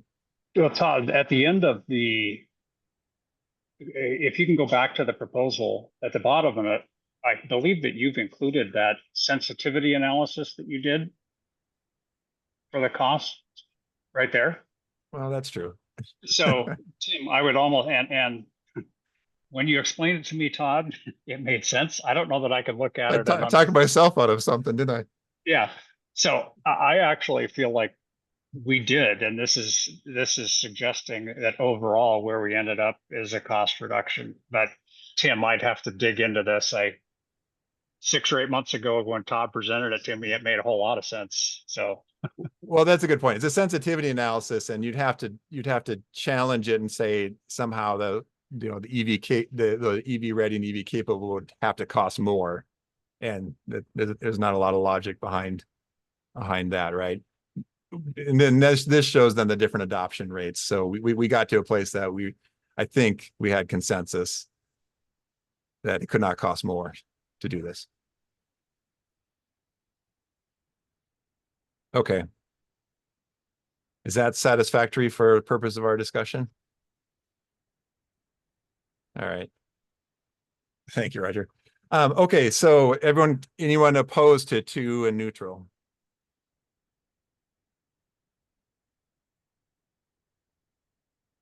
Okay, go ahead, Steve. I wrap my head around this. If this was, it's going to cost more for people that don't feel there's an economic equilibrium involved in providing more numbers of EV ready spaces or EV capable spaces. So it's like, if we didn't have this in place, the economics would be pretty much not an issue, because developers would provide those based on demand. But since we're requiring it, I can't see how it would not be considered a cost increase for developers if they don't, decide to do that, because it'd be to their advantage economically. Right. So that's all I'm trying to bring out. Yeah, and Steve, remember, it's relative to what is currently in WAC, which is the current table, right? We're amending it already is in current rules. Right. Does that help? Yeah, I understand. Yeah. Okay, thank you for that, Josh. Yeah, I just wanted to comment a little bit on costs, I think something we want to focus on, because Steve's right, it would be for the developer building the building that day an increase in cost, but our call, and correct me if I'm mistaken, is not an individual moment of cost, but it's life cycle cost. I think that's where the argument's coming from, that there could be a reduction because you are going to spend a lot more to tear up your parking lot to put in EV chargers in the future, should they be needed, than if they're EV ready. So while it could be an increase to an immediate developer, the life cycle cost likely drops. But my other comment that always complicates the economic impact of this whole conversation is we're predicting the future of what we anticipate the cars to be. For all we know, hydrogen cell cars will take off, EV will drop off the map, and this makes no sense. Or for all we know, every car is going to be EV in the next 20 years, and we're going to have this outrageous demand for parking spaces. The legislation that Washington has talks about zero emission vehicles, so that's not expressly EV. So where I think this whole conversation becomes very challenging and why it's hard to get to consensus on whether or not there's a cost increase is the life cycle cost definitely decreases if there are more EV chargers required in the future. And if you're of the opinion that those projections are overestimated, then you could argue there's a life cycle decrease. And there's no objective, logical answer because we're making predictions based on trends with things we can't accurately predict. I do think it makes the most sense to have EV ready. I don't think EV is going anywhere. And I think that is a prudent approach from a life cycle cost standpoint. But that's also based on my opinion that I anticipate more EV cars on the road in the coming years. But I think it was Micah who brought up when we were first talking about this, a good point that the targets for Washington with, I forget the dates, the 2030 or 2031 or something. You scroll up, Dustin. Yeah. Those are for zero Right there. emission vehicles, from my understanding, not just EV. So my point is not to just muddy the waters, but I think when we have some disagreement on the life cycle cost effectiveness, it all comes down to whether or not you agree with these predictions, which we don't have an objective measure of. So I don't know if we can really get to a consensus on this. We're just going to have to go with whatever projections that are deemed the most appropriate. Yeah, thank you, Josh. And you are raising the appropriate questions. But the significant move here that we've done is to align with what we feel is a more defensible model. That's not a state building code council model. It is a legislative mandated by Oregon, Washington, Idaho, Montana, power conservation council's power plan. And in that, it's their defensible model. And what we've, agreed to essentially is to monitor this. In fact, we anticipate, we know that the data out for the next power plan is available and wasn't available to us when we took this action. We expect that it's going to be submitted by King County, and we might even, the council might look at those numbers, and if they're different from the numbers on the screen here, we would take action on whether we would tweak them to better align. And that's where I made the comment. I anticipate every 3 years that'll be a code amendment. So is it maybe better language to say we anticipate a cost decrease if these projections continue as anticipated? Well, that's where thank you. That's where we put the together that sensitivity model, because how do we, we got to look at the patterning of the data there, and if this, then what would happen, and can we convince ourselves that we're moving in the right, a defensible direction, right? So if you go back to that cost sensitivity analysis, I know there's a lot to wrap your head around here, and but that's essentially saying if it costs $1, if you normalize on the EV required, you're putting a plug in. We don't know specifically, someone does. Is EV ready? Putting the wire, the conduit, the raceway, and the transformer in place. Is that 80 cents on the dollar, 60 cents, 40 cents? And is EV capable? Somewhere between 0 and 60, and that's the bottom axis is there. Can we convince ourselves that in those different balances of ratios tie into that projection that we have a cost reduction? No, I think that makes great sense. I just, I guess my only caution, because there's been some pushback to the idea of it being a cost reduction, is that we're focusing on life cycle costs because it is more cost up front, which I don't disagree with. I think this is the right way to go. But to be clear and appropriate, I think there would be a life cycle cost savings under these base assumptions. And I don't understand, I'm not in the weeds of this, and maybe this is all tied up more in wax. So I'll kind of hop off the floor here, but I think it's an important point to those who disagree that it could be a life cost savings if this is how things play out, if these projections make sense. And we're saying it's a life cycle cost savings because we're assuming that these EV capable spots are going to have stations put in later that otherwise would have been more expensive to rip out and put back in. I just think there's some subtlety in there that's important to capture, as opposed to putting out a report that just says it's a direct cost decrease. Though I agree with the proposal and I agree that it would likely be a cost increase. I think that subtlety is important for the public. Yeah, that's fair. That's fair. This is the first cost graph we're looking at right here, and only a component of the life cycle. So yeah, thank you for raising that. Okay, Tim. I don't have much like additional to add. It was just, I'm basing all of this on a simplified approach of the existing table, the new, all the rest of it being clarification, and comparing 25 going down to 10 and the other going up to 40. So I'm trying to, I guess, break it down to its most simple form of what the change we're making at this time does, because the legislation's already in place. It already has those requirements. So I'm comfortable with going down to a 2 because I do anticipate it's a lot more expensive to put in EV ready than it is EV capable. It's just, I don't know what that difference is. So I'm comfortable being at 2 because of that. But yeah. Okay. Well, this has been overall a really robust amendment. So I think we're converging on it. So if anyone's opposed to 2 and neutral, please speak up or think about it and let us know. Okay. Thank you. Okay. That was good. And you scroll down, there's no IEBC but if you want to scroll down, just look at the list. If there's anything you remember that should be talked about, or again, just kind of think about them, and come back to us again. The hearings are next Tuesday, Thursday, and Friday, and that'd be a perfect time. Even if it's just written testimony, that would be, or a concern, that would be helpful. Okay, I found that very productive. Thank you for taking the time on that. Let's take a quick break just to recap our agenda. Go ahead, Tim. I just wanted to know where we get access to that spreadsheet. It is on the state's website right now, that we could go there and take a look. That spreadsheet, I'm trying to get it uploaded to the Work Group of Economic Impact website or page on our site. So let me go here. So if we get in here, we have a Work Group of Economic Impact. I've still got to build this page out a little bit.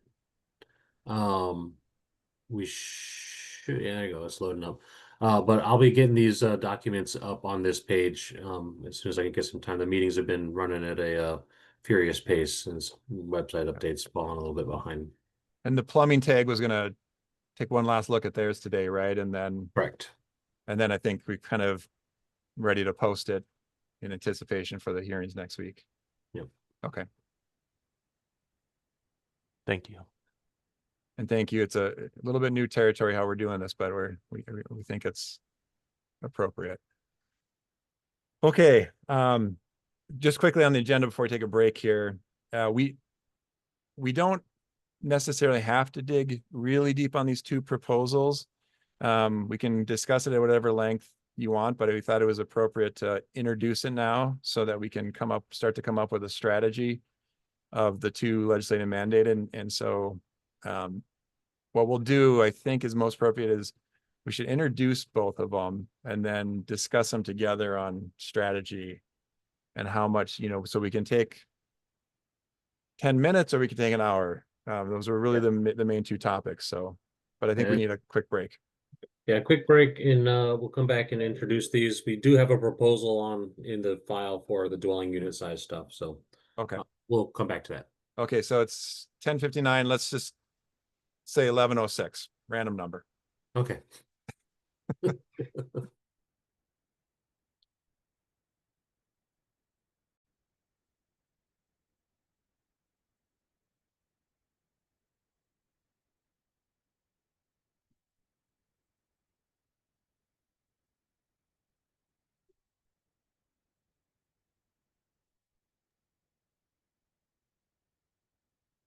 Okay. Who picked 1106? That guy. Okay, so as people trickle back in, Justin, you want to introduce somebody? Legislative mandated, remind us just in general. So proposals could have come in and maybe did during the IBC window, but technically they don't have to be adhere to that window. We can, often these are ones where they're outside of. And they can also be developed by the group. So this is, Right. you know, that we've been tasked with this one. So proposals can be developed within our group. They can come from exterior. And then also the timeline that all this is on is intended to be effective with the 2024 code. But the strategy we're taking is to not completely align with the 2024 3-year code cycle. So give us, you know, if we could have got this all wrapped up to be in the CR 102, it, you know, it'd be one thing, but the filing of all this will kind of be predicated on when the filings happen for the main body of the 2024 code changes. When we file CR 102, the code revisor will have a document that says this is what our WAC is going to look like.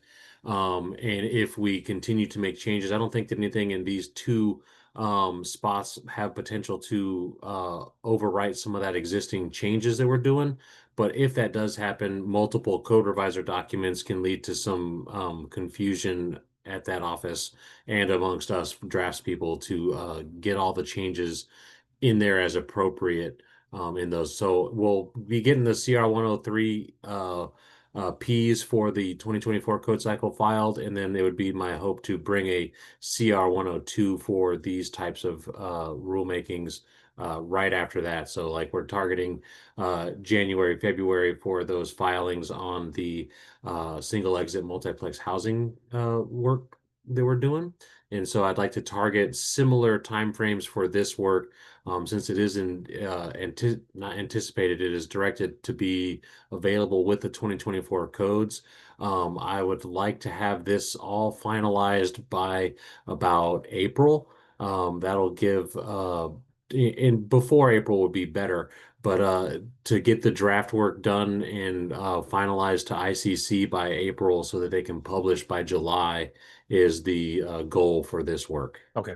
So what I'm hearing is these two that we felt were appropriate for this IBC tag, plus the single exit, plus the multiplex, the 4 legislative mandated, makes sense to file them all together as a bundle, and those get caught up.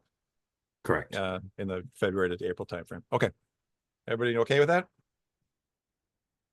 All right. So should we just click into the first one? Yeah, so for the temporary emergency shelters, the Senate Bill 5553 is what was passed and created some modifications in our RCW 1927042.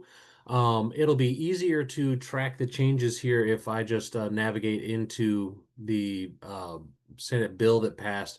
The underlined sections pop out a lot easier looking at it that way.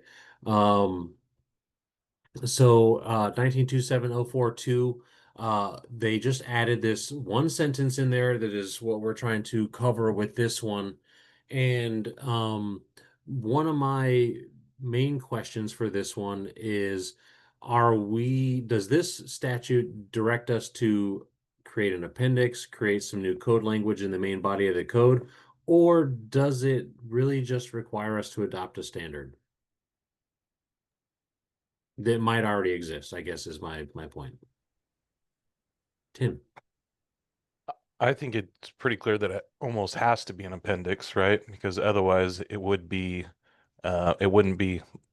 necessarily optional for the local jurisdiction. So by making an appendix, any local jurisdiction can adopt that appendix, and then they have that code language for it. So that's my initial take on the reading of it. And I guess the main purpose of what we're doing here today is say, we've got a task before us. Let's kind of set a roadmap, not necessarily let's take action. And I'll ask on this one, does everyone feel this is most appropriate for this tag. I don't know that we've discussed alternatives to that, but I suppose we could form an ad hoc committee or something if someone felt this wasn't most appropriate for this technical advisory group. This one doesn't specifically call out the IBC, does it? Or is it up in? No, it's a No. standalone. It just in the previous analysis, we've had this before the legislative committee and the council talking about the legislative tasks, and it was identified earlier in our cycle that this would come to this tag, and there was consensus at that time that this was the appropriate. I remember and agree that the council is kind of taking this action. I'm asking the tag, Okay. do you feel it's appropriate and want to take this on? Go ahead, Hoyt. Yeah, I think we should. The nice thing about this tag, it's a representation of, you know, throughout different expertise. And I think this would be a good thing for the TAG Act to take on to develop the actual standards for temporary emergency shelters. Okay. And then make them available, because one of the things that found being throughout the state, there's different jurisdictions and there's different expertise around different jurisdictions. And I think the tag is built up, as again I said earlier, of expertise, and we need to give you know, basically all the citizens in the building department some kind of method to be able to adopt it. So okay, so if everyone's in agreement, then we'll take it on as the tag, and then but we have lots of flexibility if we need to bring in an ad hoc, you know, subcommittee member, group members, I don't know how to say that. We can do that. If we need a code writer, we need whatever, like we can bring those resources in, but the votes will stay the same on as the actual tag makeup. Okay, so if everyone's okay with that, I guess the question becomes, what do we need to do to scope this out? Well, I think that I would like to lean on some of the methodology that's ongoing at the single exit multiplex housing tag. They're working with a matrix of discussion topics to kind of address the concerns in different points relevant to the topics at hand for that group. And it's proving to be a good tool to organize the thought and, you know, keep track of the discussion as we have it. So, you know, I do have contacts of some stakeholders that reached out when this legislation passed. So I think that bringing them to the table to discuss these discussion topics is going to be very valuable. And I think a first step would be to try to, you know, I'd maybe even lean on some of the same discussion topics that are being used at the single exit multiplex housing tag as points for consideration for us to move forward. And you know, if anybody has ideas on points of contention that might arise as we talk about temporary emergency shelters, you know, let's just voice them either at a meeting, or you can shoot them to me in an email, and they can be added to the matrix for discussion so that we can come to a consensus and get those points, you know, resolved to what's usable for Washington in a organized manner. So I'm thinking, you know, right now, the multiplex, single exit multiplex housing tag is meeting every other week, and they're kind of bifurcating their work. So they're talking about single exits once a month and multiplex housing once a month. And so what would be the will of this group to, you know, get this across the line in the file CR 102 in January/February timeframe? How often would this group like to meet to discuss this, and for what kind of time intervals? You know, that'd be my first question, to see what's amenable to the volunteer group in the matter first.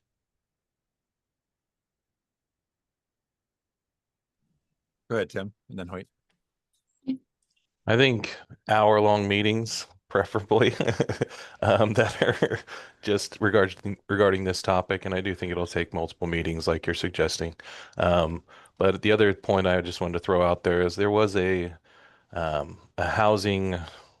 local housing committee, and they did presentations from the different emergency or temporary emergency shelter people, pallet structures, I don't know what they call them, tiny homes of the different sorts. And I think that might be a good resource too, to just reach out to them and let them know we're working on this and get guidance from them. Obviously, they have their different standards based for pallet homes, different standards for tiny homes, and this could be an all-encompassing direction on how to provide those, depending on what style you choose per se. And you Gotcha. testified in that, if I Shelters. remember correctly, right? So maybe we can share that link too of that. Yeah, I have that. I could send it to you, Dustin. Okay. That'd be great. And Pallet Shelters was one of the stakeholder groups that reached out when this passed, and they're very interested in this. And I just didn't get to the notice Yeah. from them before this meeting occurred. Oh, and this is the setup meeting, so that's appropriate. Go ahead, Hoyt. Yeah, one of the things that I helped with that single exit thing, one of the things that's important that we have from that is the outline. Do you want this to be, this emergency shelter just to be its 100% own chapter? Or do you want it to where it just references sections throughout the code?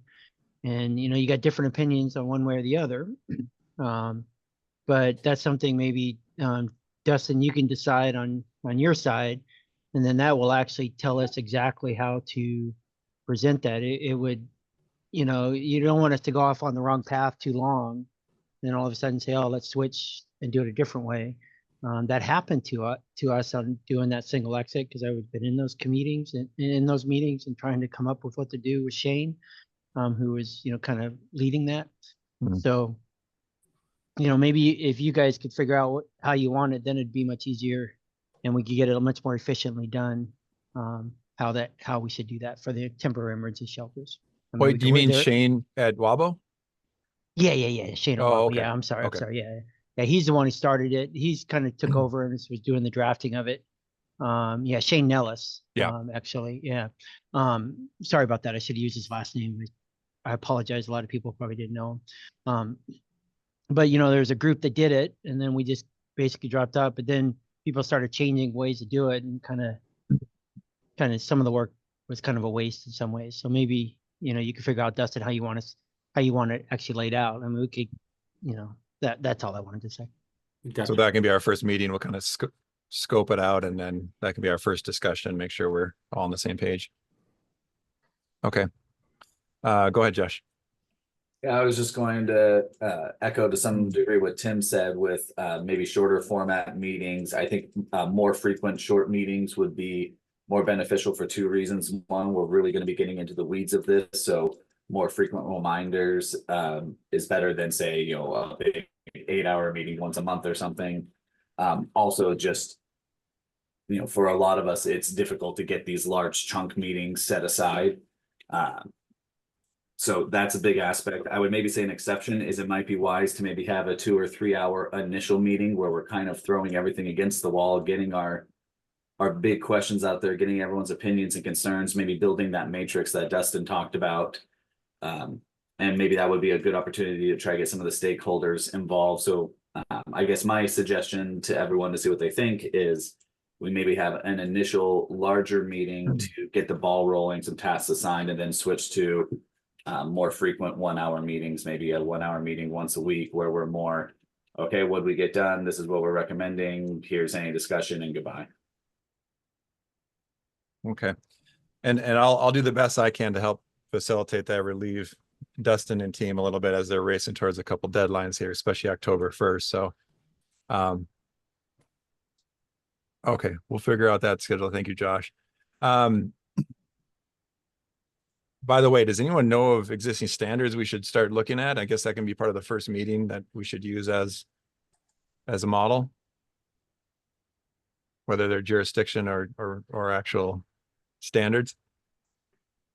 Well, I think one of them, the tiny home one, would be one to kind of go through using that as a kind of an outline, the tiny homes that they have. In the IRC and or the current one that's under consideration at ICC, the offsite one, if you're aware. Yeah, I am aware of that. I was thinking more of the IRC one, just Okay. because it's easy. But yeah, I know the other one you're talking about too. I would just base it off kind of the tiny home ones for the emergency shelter, and then pick what you need from that to get this for the emergency. Tiny Okay. homes to pick the ones for the temporary emergency shelter. Okay, thank you. One other thing I want to emphasize Yeah. too is in this temporary emergency shelter, one of the things that always something when temporary is never really defined. I mean, they do have some, 90 days, things like that. But I do think when we develop this thing for the emergency shelter, I do think we should put some kind of timeline for that. And obviously that could be discussed in the meet, but I wanted to just bring that up because temporary sometimes ends up being 20, 30 years when it really was only supposed to be temporary. So wanted to make sure we stay into our correct temporary emergency shelters. Yeah, fair enough. Good point. Okay, Josh. Okay, I'm worried about getting too much in the weeds, so I'll be brief here, but I think one thing that would be important, and I apologize if this was covered earlier while I'm wrapping my head around all of this, but what all types of buildings would be included within the scope, or is that our task to define? So like I've looked up this pallet shelter, I see that style, but the legislation here seems to just say temporary emergency shelters, which could take many, many forms, do these have to be heated? Are these tents? Are these, structures like tiny homes that you're bringing in? Are these Connex containers? Are these manufactured homes that are being dumped on there? I don't know if that's already defined. And if not, I think that might need to be, topic number one, I think closely tied with what Hoyt mentioned of what do we mean by temporary? So I guess my questions is, what do we mean by temporary? What do we mean by emergency? And what do we mean by shelter?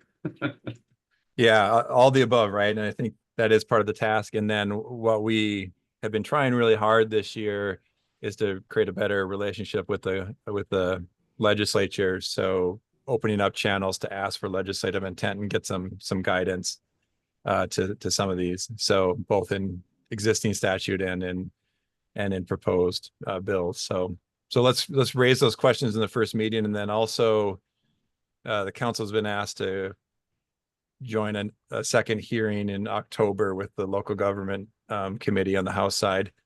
And so it's a good chance to update them too on these and then formally submit some of these questions if we have them. So I think that coordination would be really valuable to keep everything productive if we're, making sure we're tracking the right way before we really start getting carried away writing provisions. Yep. Good question. Okay. Anything else on this one, or should we jump to the next next action? I think it's about time to jump to the next one, but okay, Josh. Yeah.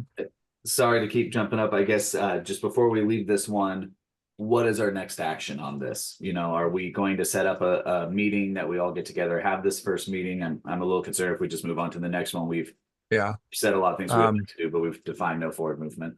Let's have a kickoff meeting, and in general, I would suggest we try not to do. Well, let's look at the other bill and decide if how we want to do the meetings. Have just dedicated 1 hour meetings on and alternate back and forth between the two. I think that can make sense. Or we want to try to do a half hour each, which never tends to work out. But I would say let's kick off a meeting, and Dustin, let's circle back if as early as next week to do it, or the following week after we get through the hearings would be more appropriate. I can kind of feel like 2 weeks from now would be a good time frame if everyone's okay with that. potentially, I mean, staff has a lot of draft work in between now and October 1. I'm trying to give you cover, and then I could absorb a lot of that, but let's talk about that. So if not, it would be just right after October 1st, and we could kind of get our feet under us. Okay. Yeah, let's talk about it. We can send some polling out as well for times and things like that. Is everyone in general okay with that time frame? 2 or 3 weeks from now? Okay. Yeah, this October 1st deadline of submitting the CR 102s is a big lift for staff and the council. A lot happening on all that, and then so having a little bit of break in the fast-paced meetings will help achieve that goal. All right, so the next one is the dwelling unit size work as well. This one was House Bill 2071, and which one was I working with? Yeah, just use my other stuff.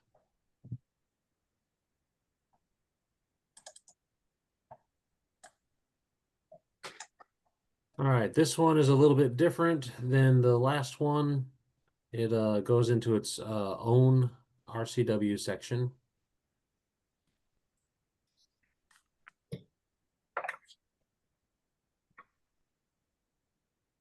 And for this one, number 2, the section 1 here is more of a statement of why we're doing this.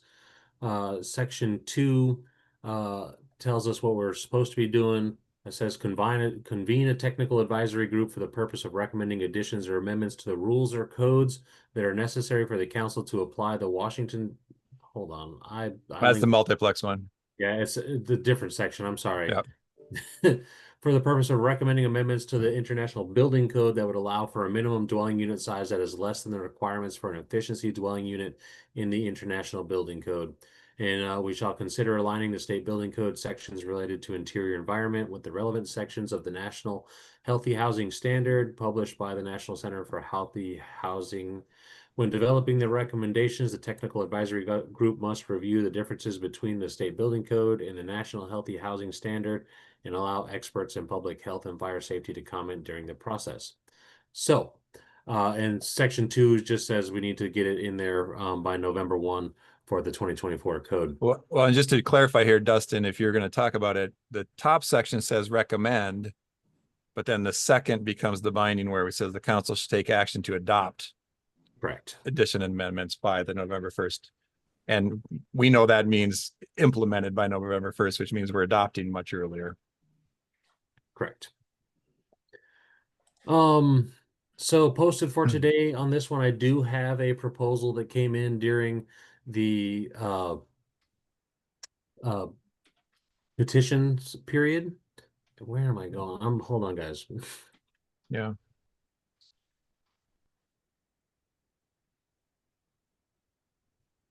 Does everyone kind of understand the scope of what we're talking about, though? The context? And if not, that's okay. We can discuss it. Yeah, more. yeah. I understand.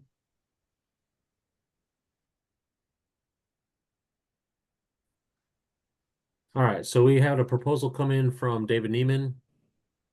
With his proposal, he included the 2020 or 2014 National Healthy Housing Standard. He has a study by Kidder Matthews on microhousing, and then he also provided some cost data on from STS Construction based on a real life scenario on their building of some smaller units. And so I'll pop open his proposal and we can look at what we have going on here, but he's not available for this time period in the meeting. And I just suggest maybe we follow the suit of the single exit multiplex housing tag and try to, separate our work so that we don't get the topics confused during individual meetings, and run with this as our base document, and hopefully there's not a lot of code language there, but hopefully we can run with this and get something workable. So is that the general practice that the proposal is taking the dwelling unit down to the size of a sleeping unit? It just in concept, are we understand this? I would say so, yeah. Okay. So that's what we're supposed to do, get it down to 70 square feet? No, I just, somebody put that number out, but I mean, that seems to be what this proposal is, right? Yeah, this proposal gets it down to that, but if we're looking at the legislation, just less than the requirements for an efficiency dwelling unit in the IBC.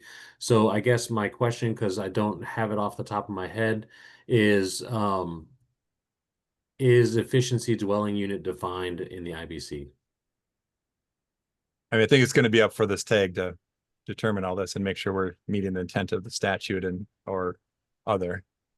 I mean, the legislative mandate gives us some flexibility to try to understand this problem better than just simply respond to someone's petition. So go ahead, Josh.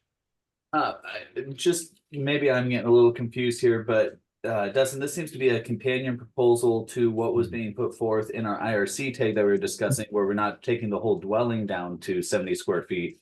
We were taking at least the requirement that they have to have at least one room of 120 square feet down to 70, and that sleeping units, other habitable rooms dwelling, and that no room shall have less than 70. So we're not saying the building would get down to 70. We're saying a room would. And is that different than what we're tasked with in the legislation we were just looking at, where it seemed to be a total building size? Or am I misunderstanding or conflating the?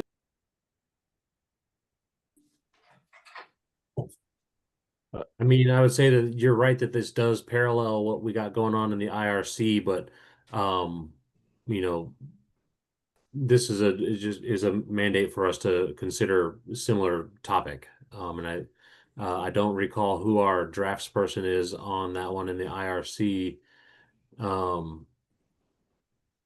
Anyway, I think they're distinct and separate, but this is just a proposal that was put before us.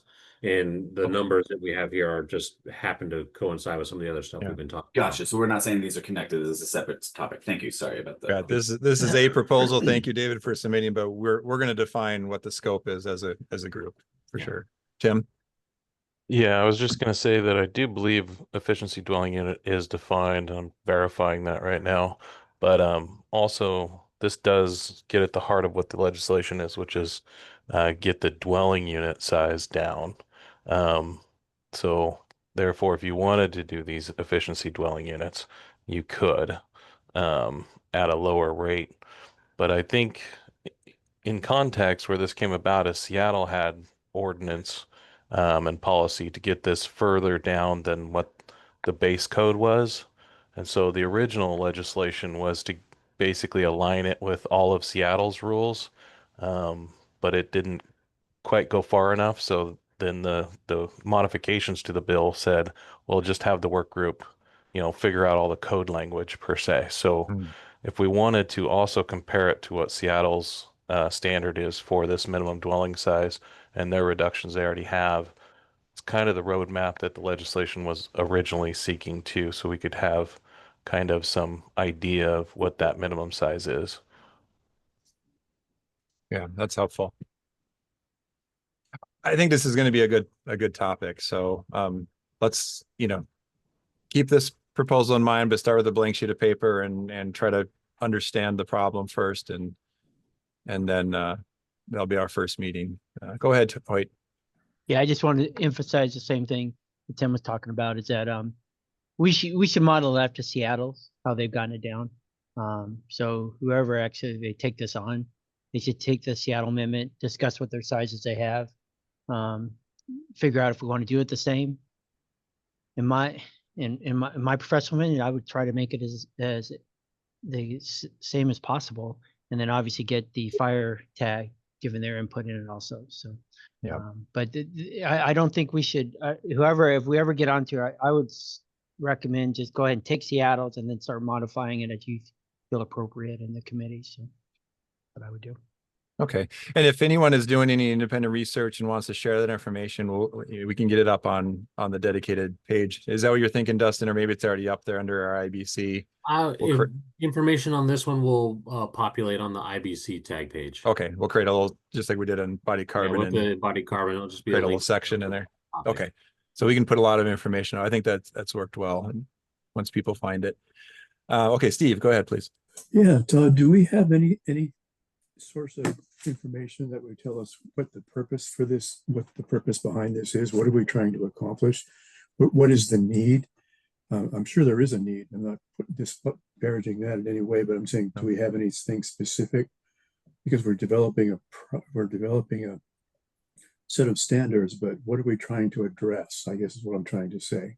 Yeah, I think we'll do our best to get that research up there on the legislative intent. And if we need to ask questions with, well, I was just looking at the bill. I didn't see the sponsors, but I saw Representative Dewar, and I mean, so that's perfect. Senator Bateman now, like we can go straight to Representative Dewar and start asking those questions. And that local government committee meeting that we're having and that we're asked to join in October is with Representative Dewar's committee. So we will figure that out, and also we'll lean on Representative Rammel, who's a liaison on the council. So Perfect. Thanks. yeah, thank you, Josh. Just pointing out, it looks like we're over time. I don't know if we need a resolution to extend that, but I am going to have to drop off. Oh, did we say 11:30? I'm sorry. Yeah, We I'm did in the say same. 11:30. Okay, I'm in the well, same boat. I think we can wrap up. I wasn't paying attention. I was thinking it was noon, but I remember 11:30 now. So, actually, if people need to drop off, can someone ask for just 5 more minutes? If we're good on those two, I'd like to bring up the correlation, and then we can adjourn. I make a motion to extend the meeting, 5 more minutes. Okay. Second. Okay. All those in favor? Aye. Okay. Hi. Any opposed? Okay. So if we're okay on 5 and 6, I think we got a good strategy. Steve, go ahead if you have a question. Maybe your hand's still up. Oh, I'm sorry. No, I'm good. Thank you. So correlation topics, I'll cover this real quick, Dustin, if that's all right. Cool. On any of this, including the things we just talked about on 5 and 6, we're probably gonna have to, engage the other tags if we're gonna have correlation. I can see that potentially on both. So that's point one. The second one, Dustin, should I just raise the question on the other petition to the IRC? Sure. Okay. So this one, I'll give you a heads up. So my name is as on the contact, so I'm going to recuse myself from any actual vote or persuasion on this. But the petition that I helped multiple stakeholder groups put in is to reference the new MBI ICC ANSI standards for offsite. So if you're familiar with them, they're 1200, 1205, and 1210. So other states, either through different mechanisms, through policy or through codes, are introducing these, and they're being introduced at the ICC level for 2027 and moved through the committees already. So I wanted to raise it here because I don't know, Dustin, if you have it in front of you or not, that's okay. On a quick I don't have notice it there. readily available. That's okay. Them. Just it doesn't have to come to this tag, and it technically has to come in a different way because it was submitted under IRC, and we're going to address it either at the council or BRFW level. But if you're familiar with what I'm talking about, it would be taking something that's happening at the 2027 model code hearings and bring it into the 2024. And because it's both the IRC and the IBC, I just wanted to flag it here so that we can say it was introduced, and then please reach out to the council or the committees if you have any questions or concerns about that petition. And I guess the reason it's a correlation topic is it's a IRC proposal, but there's correlation sections indicated. They would be verbatim what's in the IRC in the IBC as well. That's accurate, Todd? It's moving through at the 2027 ICC, identical language in both. And those sections are called on the petition. So 10-1 or 10-0 move through the IRC committee and 12-1 in the IBC. And again, it's just introducing enough code language to reference, and then in the reference section, those 3 ANSI standards. So if you have questions, reach out. I'm happy because I'm assisting on this. I'm not the proponent, but I'm helping those groups try to get it into code language. So, okay. All righty. We'll consider that introduced. Any other business? No, sir. Great meeting. Thank you, everyone. Nice to see everyone again. Thanks. Appreciate your time.